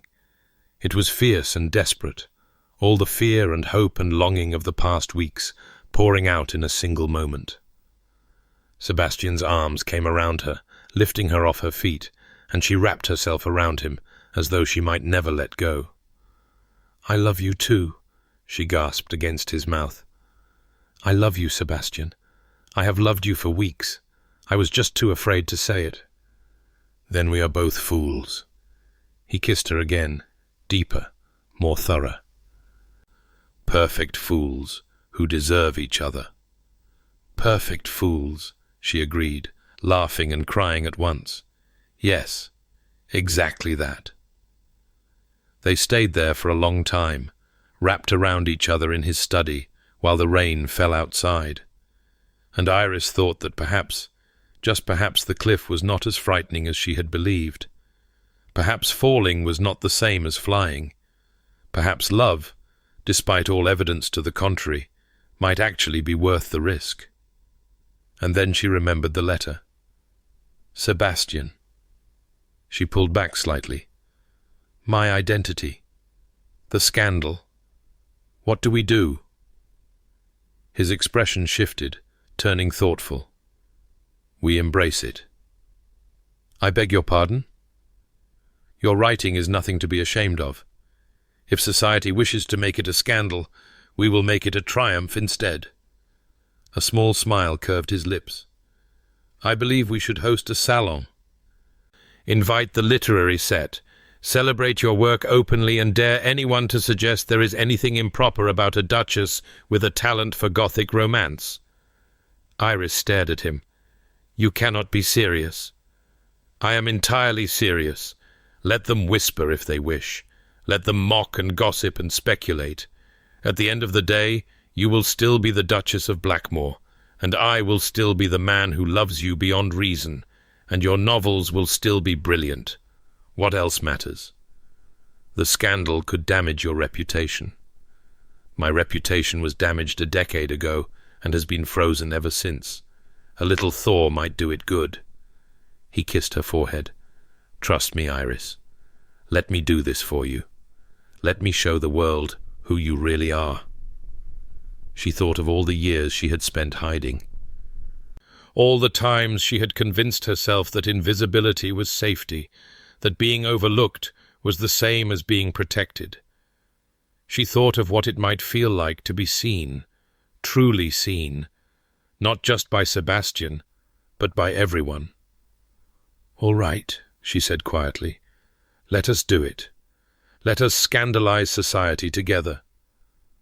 Sebastian smiled a real smile, warm and unguarded, and pulled her close. Together, he agreed. Always. But even as they held each other, neither of them heard the sound of hoofbeats outside the window. Neither noticed the rider dismounting in the rain, bearing news that would shatter everything. Neither knew that Victor Blackwell had made his move. The rider brought a letter sealed with black wax. Sebastian took it from the butler's silver tray, his expression shifting as he recognized the handwriting. Iris watched from across the breakfast room, her cup of tea suspended halfway to her lips, a cold dread settling into her bones. What is it? Sebastian did not answer immediately. He broke the seal, unfolded the paper, and read in silence. As his eyes moved across the lines, Iris saw something happen to his face, a draining of colour, a tightening of the jaw, a flash of something that looked almost like despair, before his expression locked down into the cold mask she had hoped never to see again. "Sebastian?" He set the letter down on the table with precise, controlled movements. "Victor Blackwell has made his intentions clear. He intends to destroy me, and he has found the means to do so." "What means? What can he possibly—" "He has obtained evidence that I killed my brother." The words fell into the room like stones into still water. Iris set down her teacup, her hands suddenly unsteady. "That is absurd. You told me Thomas died in a gaming hell altercation. You were not even present." "I was not. But Victor has manufactured evidence to suggest otherwise. Witnesses who will swear they saw me that night. A letter, supposedly in my hand, threatening Thomas's life. Documents that place me at the scene of his death." Sebastian's voice was flat, emotionless. "The evidence is fabricated, but it is convincing. If he brings it before a magistrate, I will face trial. If I am convicted, I will hang." Iris rose from her chair, crossing to him, placing her hands on his shoulders. He was rigid beneath her touch, every muscle locked against the emotion she could feel seething beneath his control. "Then we will fight it. We will prove the evidence is false. We will—" "Victor has spent years preparing this. He has resources, connections, influence. The witnesses are beyond reproach, or at least they will appear so. The letter is a masterful forgery." Sebastian finally looked at her, and the bleakness in his grey eyes made her heart clench. "I have played chess with this man for months, believing I was winning. I was merely being allowed to believe so while he positioned his pieces for the final move." "What does he want?" "The letter states his terms quite clearly. I am to divorce you, publicly and scandalously, on grounds of your unsuitability as a duchess. I am to marry Portia within the month. I am to sign over controlling interest in the Blackmore estates to a trust Victor administers. In exchange, the evidence against me will be destroyed. And I will be permitted to live out my days as a puppet duke dancing to Victor Blackwell's tune. And if you refuse? Then the evidence goes to the magistrate tomorrow morning. I will be arrested, tried, and almost certainly convicted. The Blackmore name will be destroyed. And you," his voice caught, "you will be left a widow, your reputation in ruins, your future in ashes." Iris's mind raced, turning over possibilities, searching for weakness in Victor's strategy. There must be something, some flaw in his plan, some leverage we can use against him. There is nothing. I have spent the past hour searching my memory for anything that might serve. Victor has been too careful, too patient. He has anticipated every move I might make and closed every avenue of escape. Then we create a new avenue. Iris gripped his shoulders harder. "Sebastian, listen to me. You are not alone in this. We face this together. You said that word to me yesterday together. Did you mean it?" Something flickered in his eyes. "Of course I meant it." "Then trust me. Let me help. My mind works differently than yours. I spend my days constructing plots, anticipating twists, finding the hidden threads that connect seemingly unrelated events." She moved around the chair to face him directly. "Tell me everything. Every detail of your history with Victor. Every interaction you have ever had. Every person who might have information about his activities. Leave nothing out, however insignificant it might seem." Sebastian stared at her for a long moment. Then, slowly, he began to talk. The story took hours to tell. They moved from the breakfast room to Sebastian's study, the morning light giving way to afternoon grey as the tale unfolded. Victor Blackwell had nursed his grievance for 15 years, ever since Sebastian had declined to offer for his sister Portia. What might have been simple disappointment in another man had festered into obsession. Victor had watched, waited, gathered information. He had cultivated contacts within Sebastian's household. The man of business whose embezzlement had first alerted Sebastian to the threat was merely the most recent of Victor's instruments. There had been others before him, servants who reported on Sebastian's movements, business associates who shared confidential details. A web of surveillance that had grown so gradually, Sebastian had never noticed it tightening around him. "He knows everything about me," Sebastian said quietly. "My routines, my finances, my weaknesses. He knows that I blame myself for Thomas's death. He knows that I have spent a decade building walls to protect myself from that guilt. He has been waiting for the perfect moment to strike, and my marriage to you provided exactly the provocation he needed." Iris was pacing now, her mind working furiously. "The witnesses. You said they were beyond reproach. Who are they?" "Two men, Charles Whitmore and Geoffrey Davies. Both respectable, both with no apparent connection to Victor." "No apparent connection. But there must be one. Victor is too careful to leave such crucial witnesses uncontrolled. We need to investigate them, find the thread that ties them to Victor's web." "How? I have no network of informants, no experience in this sort of intrigue." Iris stopped pacing and looked at him. "But I know someone who does." Sebastian's eyebrows rose. "You?" "My publisher, Mr. Hartwell, is not merely a purveyor of Gothic novels. In his younger days, he was a Bow Street runner. He maintains connections throughout London's underworld connections that might prove useful in uncovering inconvenient truths about seemingly respectable witnesses." She moved to Sebastian's desk, reaching for paper and pen. "I shall write to him immediately. If there is dirt to be found on Whitmore and Davies, Hartwell can find it. You would involve yourself in this? Risk yourself in my defense?" Iris looked up from her writing. "You are my husband. Your fight is my fight. Did you imagine I would simply stand aside while Victor Blackwell destroys everything we have built?" Sebastian rose from his chair and crossed to her, taking the pen from her hand, setting it aside. He cupped her face in his hands and kissed her with a tenderness that made her eyes sting. "I do not deserve you," he murmured against her lips. "We have established that you are a poor judge of what you deserve." She kissed him back, briefly, fiercely. "Now let me write this letter. We have very little time." The next 3 days were the longest of Iris's life.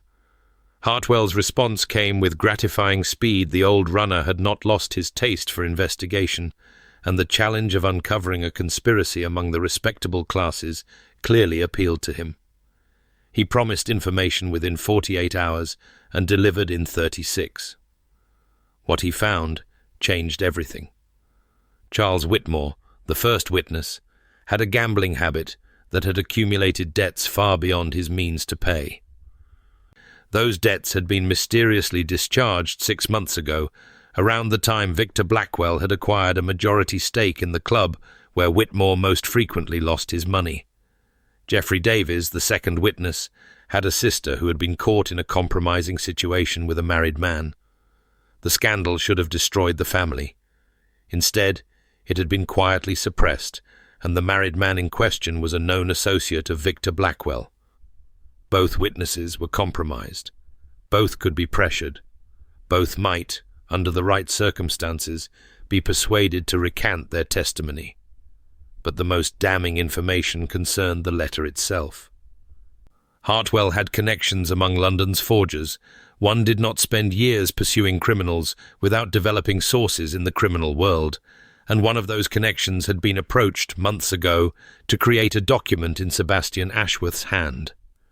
The forger had declined, finding the commission too dangerous, but he remembered the details. He remembered the intermediary who had approached him, and he was willing to testify to what he knew. The intermediary was Victor Blackwell's personal secretary.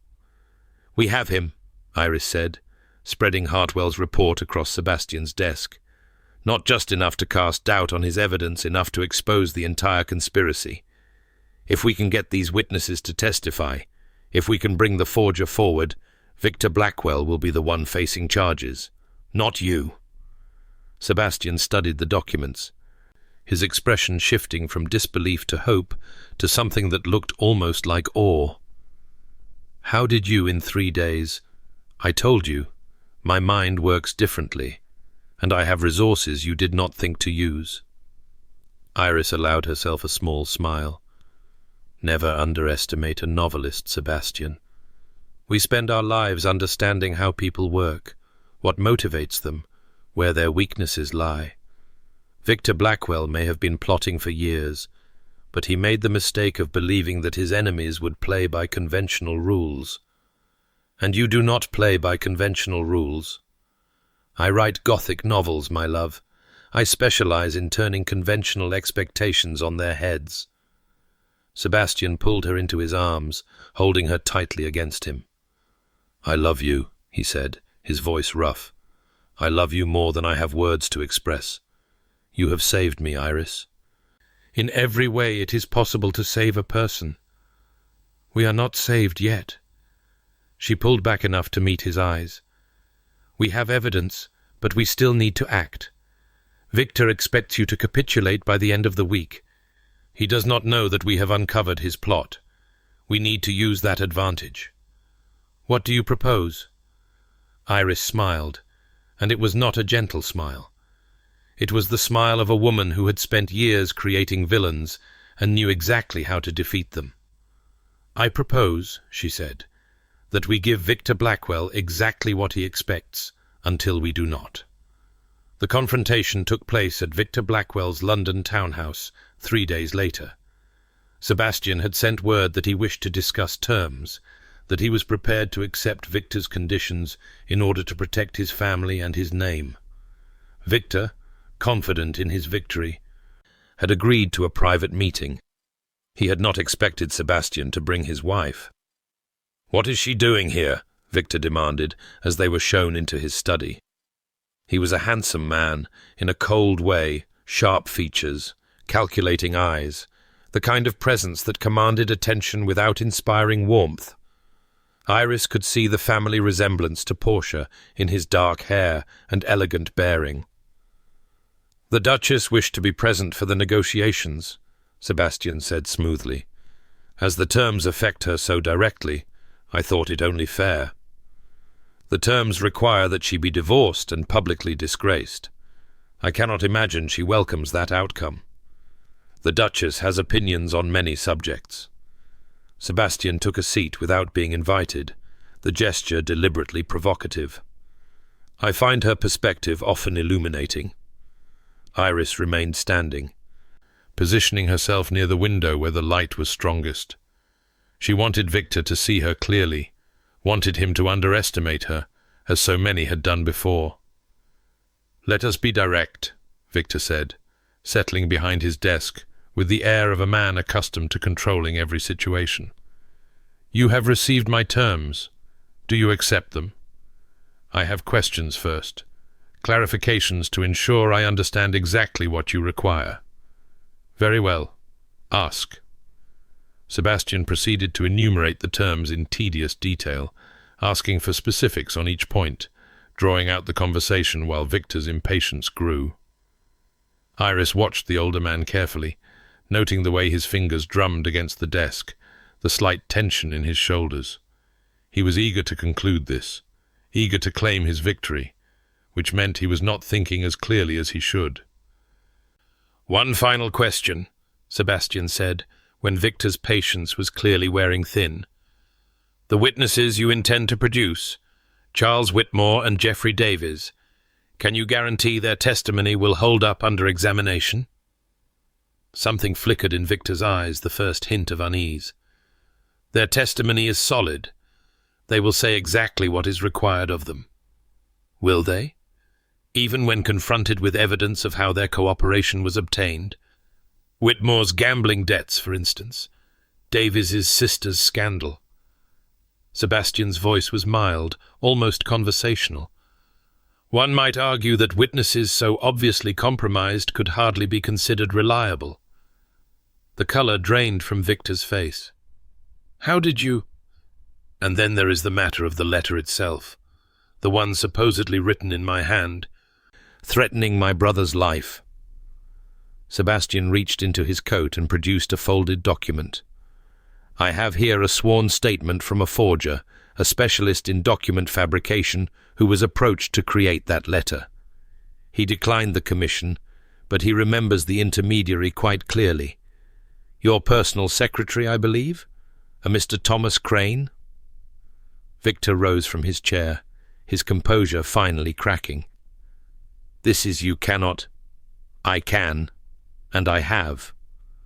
Sebastian rose as well, and suddenly he seemed taller, more commanding, the Ice Duke in full intimidating force.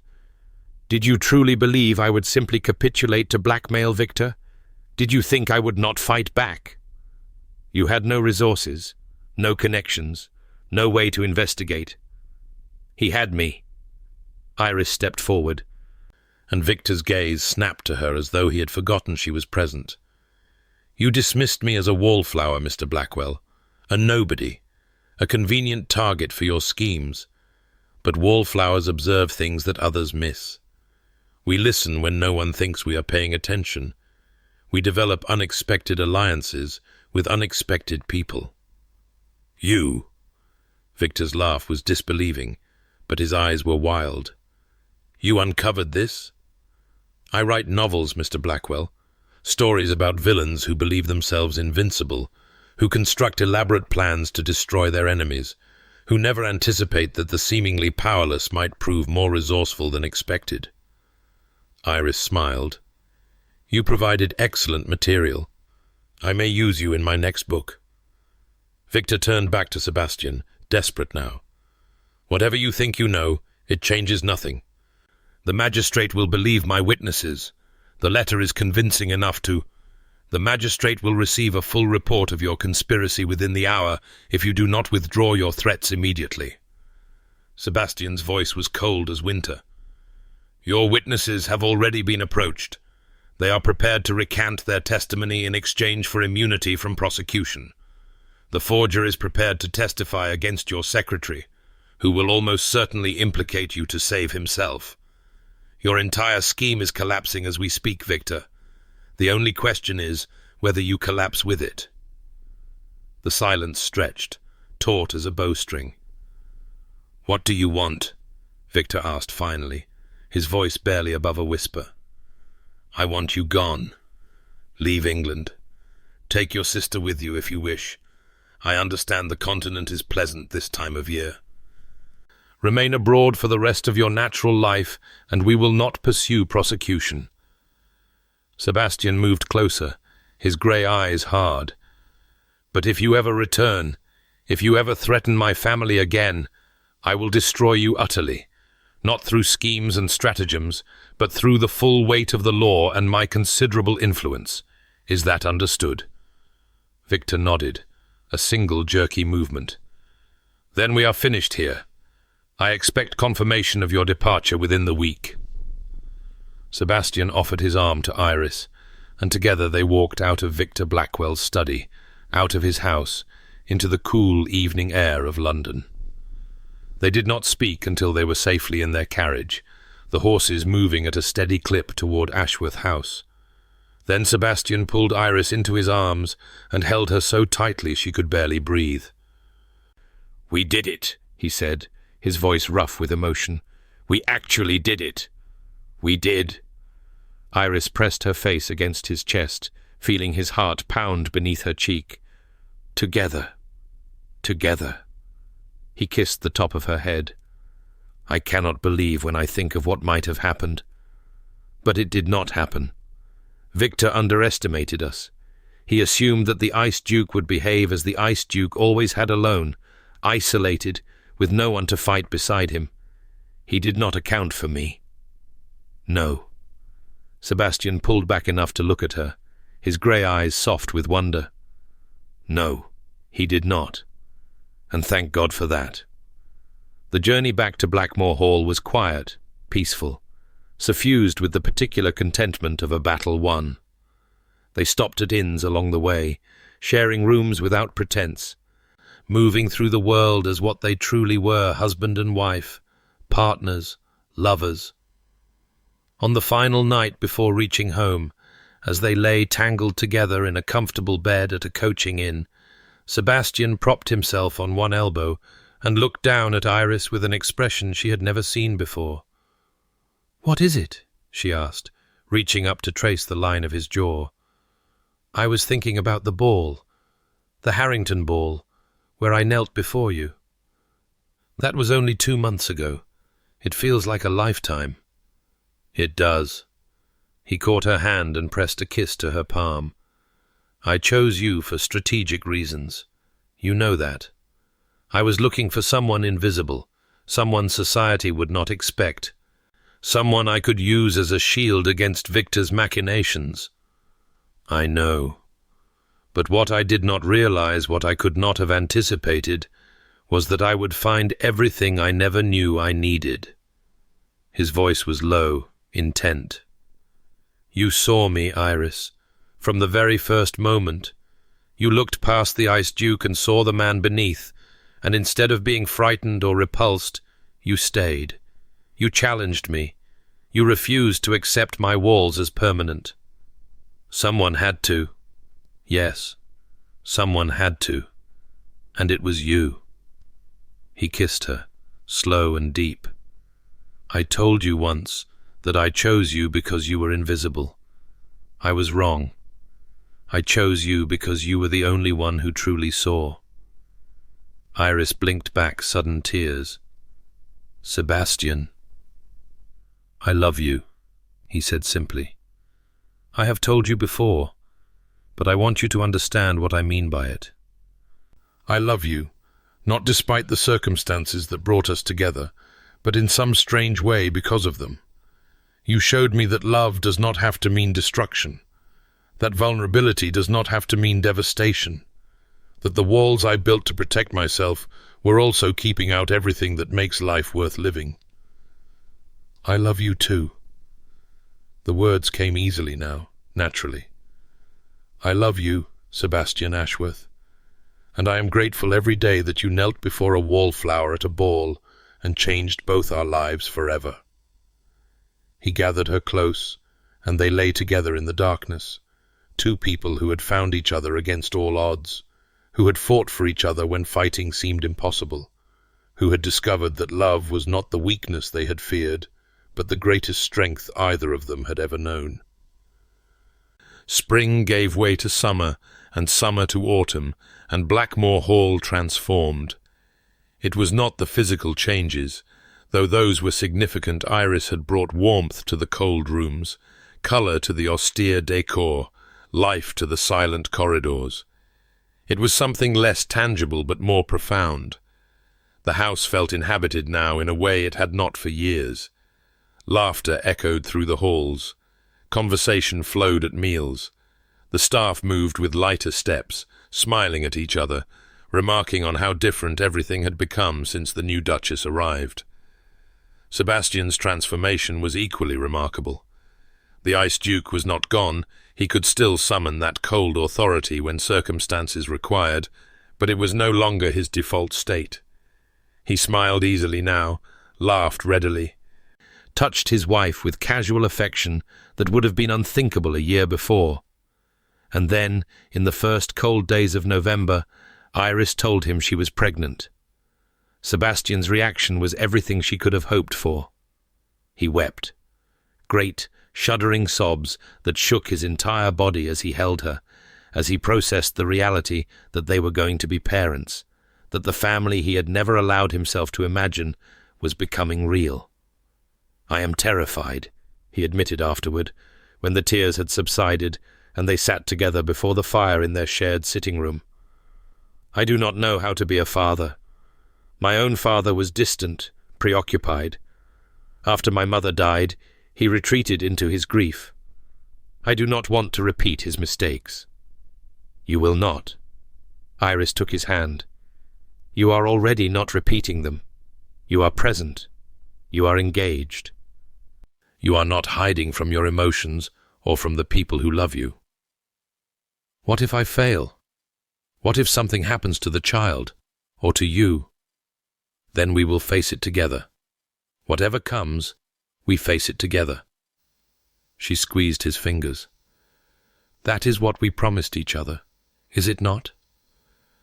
Sebastian raised her hand to his lips. That is what we promised. The pregnancy was not easy.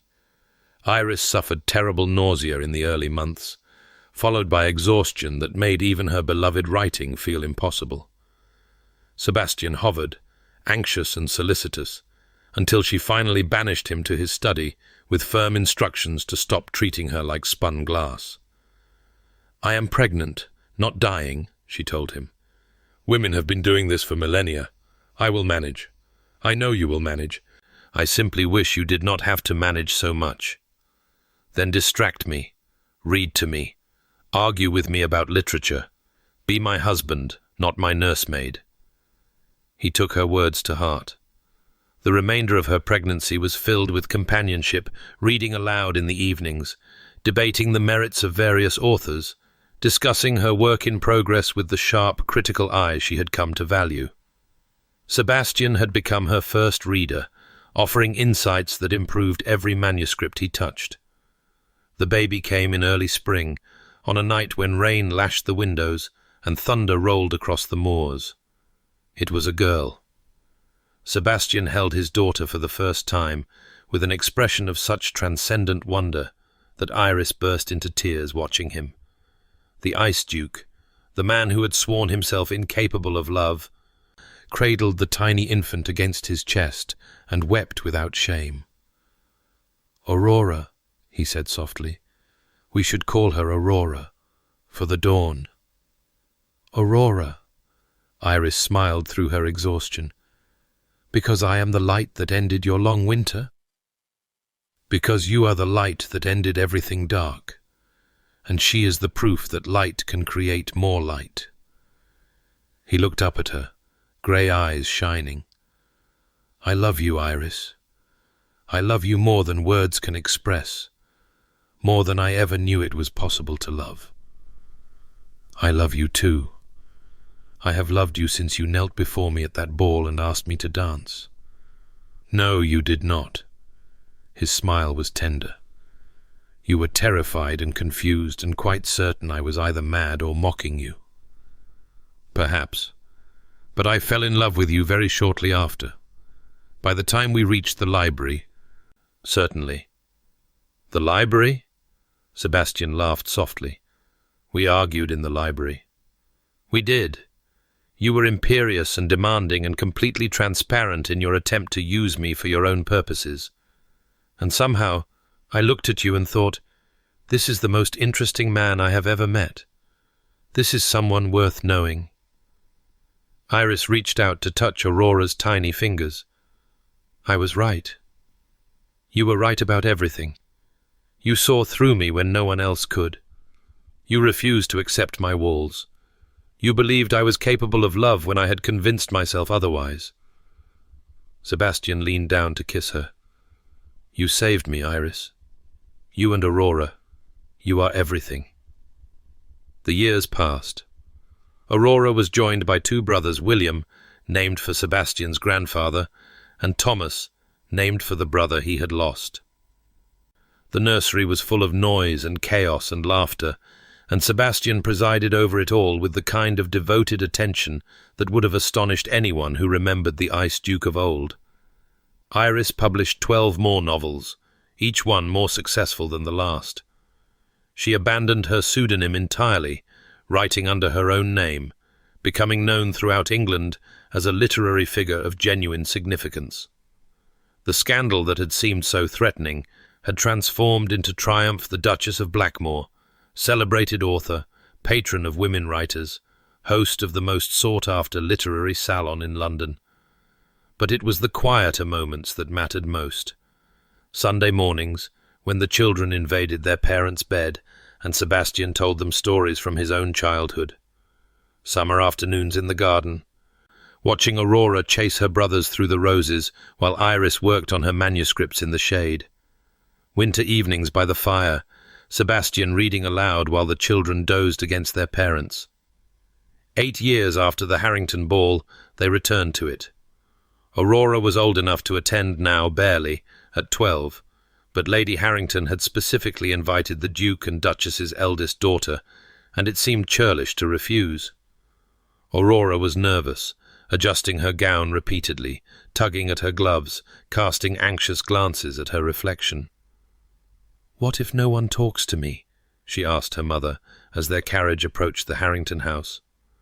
"What if I say something foolish? What if I trip on my gown or spill something, or—" "Then you will recover gracefully and no one will remember it by morning," Iris said calmly. "Everyone makes mistakes at their first ball, darling. The secret is to pretend you meant to do whatever embarrassing thing you have done." "That is not helpful, Mother." Sebastian reached across to take his daughter's hand. "Aurora, listen to me. You are the daughter of a duke and a celebrated novelist. You are intelligent, kind, and far more capable than you realize. Whatever happens tonight, you will be fine." Aurora did not look convinced. The ball was everything Iris remembered glittering, chaotic, overwhelming. She kept one eye on her daughter as Aurora navigated the unfamiliar social waters, wincing when the girl retreated to a corner to catch her breath after a particularly awkward conversation. A wallflower corner, Iris noted with a pang. She was about to go rescue her daughter when Sebastian touched her arm. "Let me." He crossed the ballroom with purpose, and Iris watched as he reached Aurora's corner as he spoke quietly to his daughter. Aurora's expression shifted from mortification to surprise to something that might have been hope. Iris could not hear the conversation, but she could guess at its content. And when Sebastian offered his hand to his daughter and led her to the dance floor, ignoring the murmurs of a crowd that had never seen the Duke of Blackmore dance with anyone but his wife, Iris felt tears prick her eyes. They returned to her side when the dance was finished, Aurora pink-cheeked and smiling. "Father told me about you," Aurora said, "about how you met. He said you were in a wallflower corner just like mine, and he knelt before you in front of everyone." "He did. He said the wallflower corner is not a place of shame.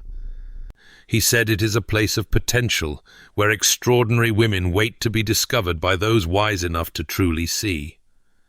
Iris looked at her husband, her heart so full she could barely breathe. Sebastian smiled at her, the warm, unguarded smile that still made her pulse race after 8 years of marriage. "Your father is a wise man," she said softly. "I know." Aurora's smile was her father's smile, bright and transformative. "I think I want to dance again. Is that permitted?" "More than permitted. Encouraged." Aurora disappeared into the crowd, and Sebastian took Iris's hand in his. "Dance with me," he said. "We are not newlyweds anymore. We are old married people with 3 children. We are 2 people who love each other desperately. That has not changed." He drew her toward the dance floor. "I danced with you at this ball 8 years ago, in this very room. I would like to do so again." They took their place among the couples as the orchestra began to play. Iris looked up at her husband, at the grey eyes that had once been so cold and were now so warm, at the face that had once been so closed and now showed every emotion openly. "I love you," she said. "I love you too. More than I did 8 years ago. More than I did yesterday. More than I have words to express." Sebastian pulled her closer. "You are my dawn, Iris. My light. My everything." They danced together as the candles blazed above them, as the music swelled around them, as their daughter laughed somewhere in the crowd, and their lives stretched before them full of promise. The Duke of Blackmore and his unlikely Duchess, 2 people who had found each other against all odds and built something beautiful from the ruins of their fears. The Wallflower, who had believed herself invisible, and the frozen Duke, who had believed himself incapable of love. Together, they had proved themselves wrong about everything that mattered. And as the music faded, and Sebastian drew her close for one final tender kiss, Iris thought that this moment, this man, this life, was better than any novel she had ever written or ever could write. Some stories were simply too beautiful for fiction. Some stories could only be lived.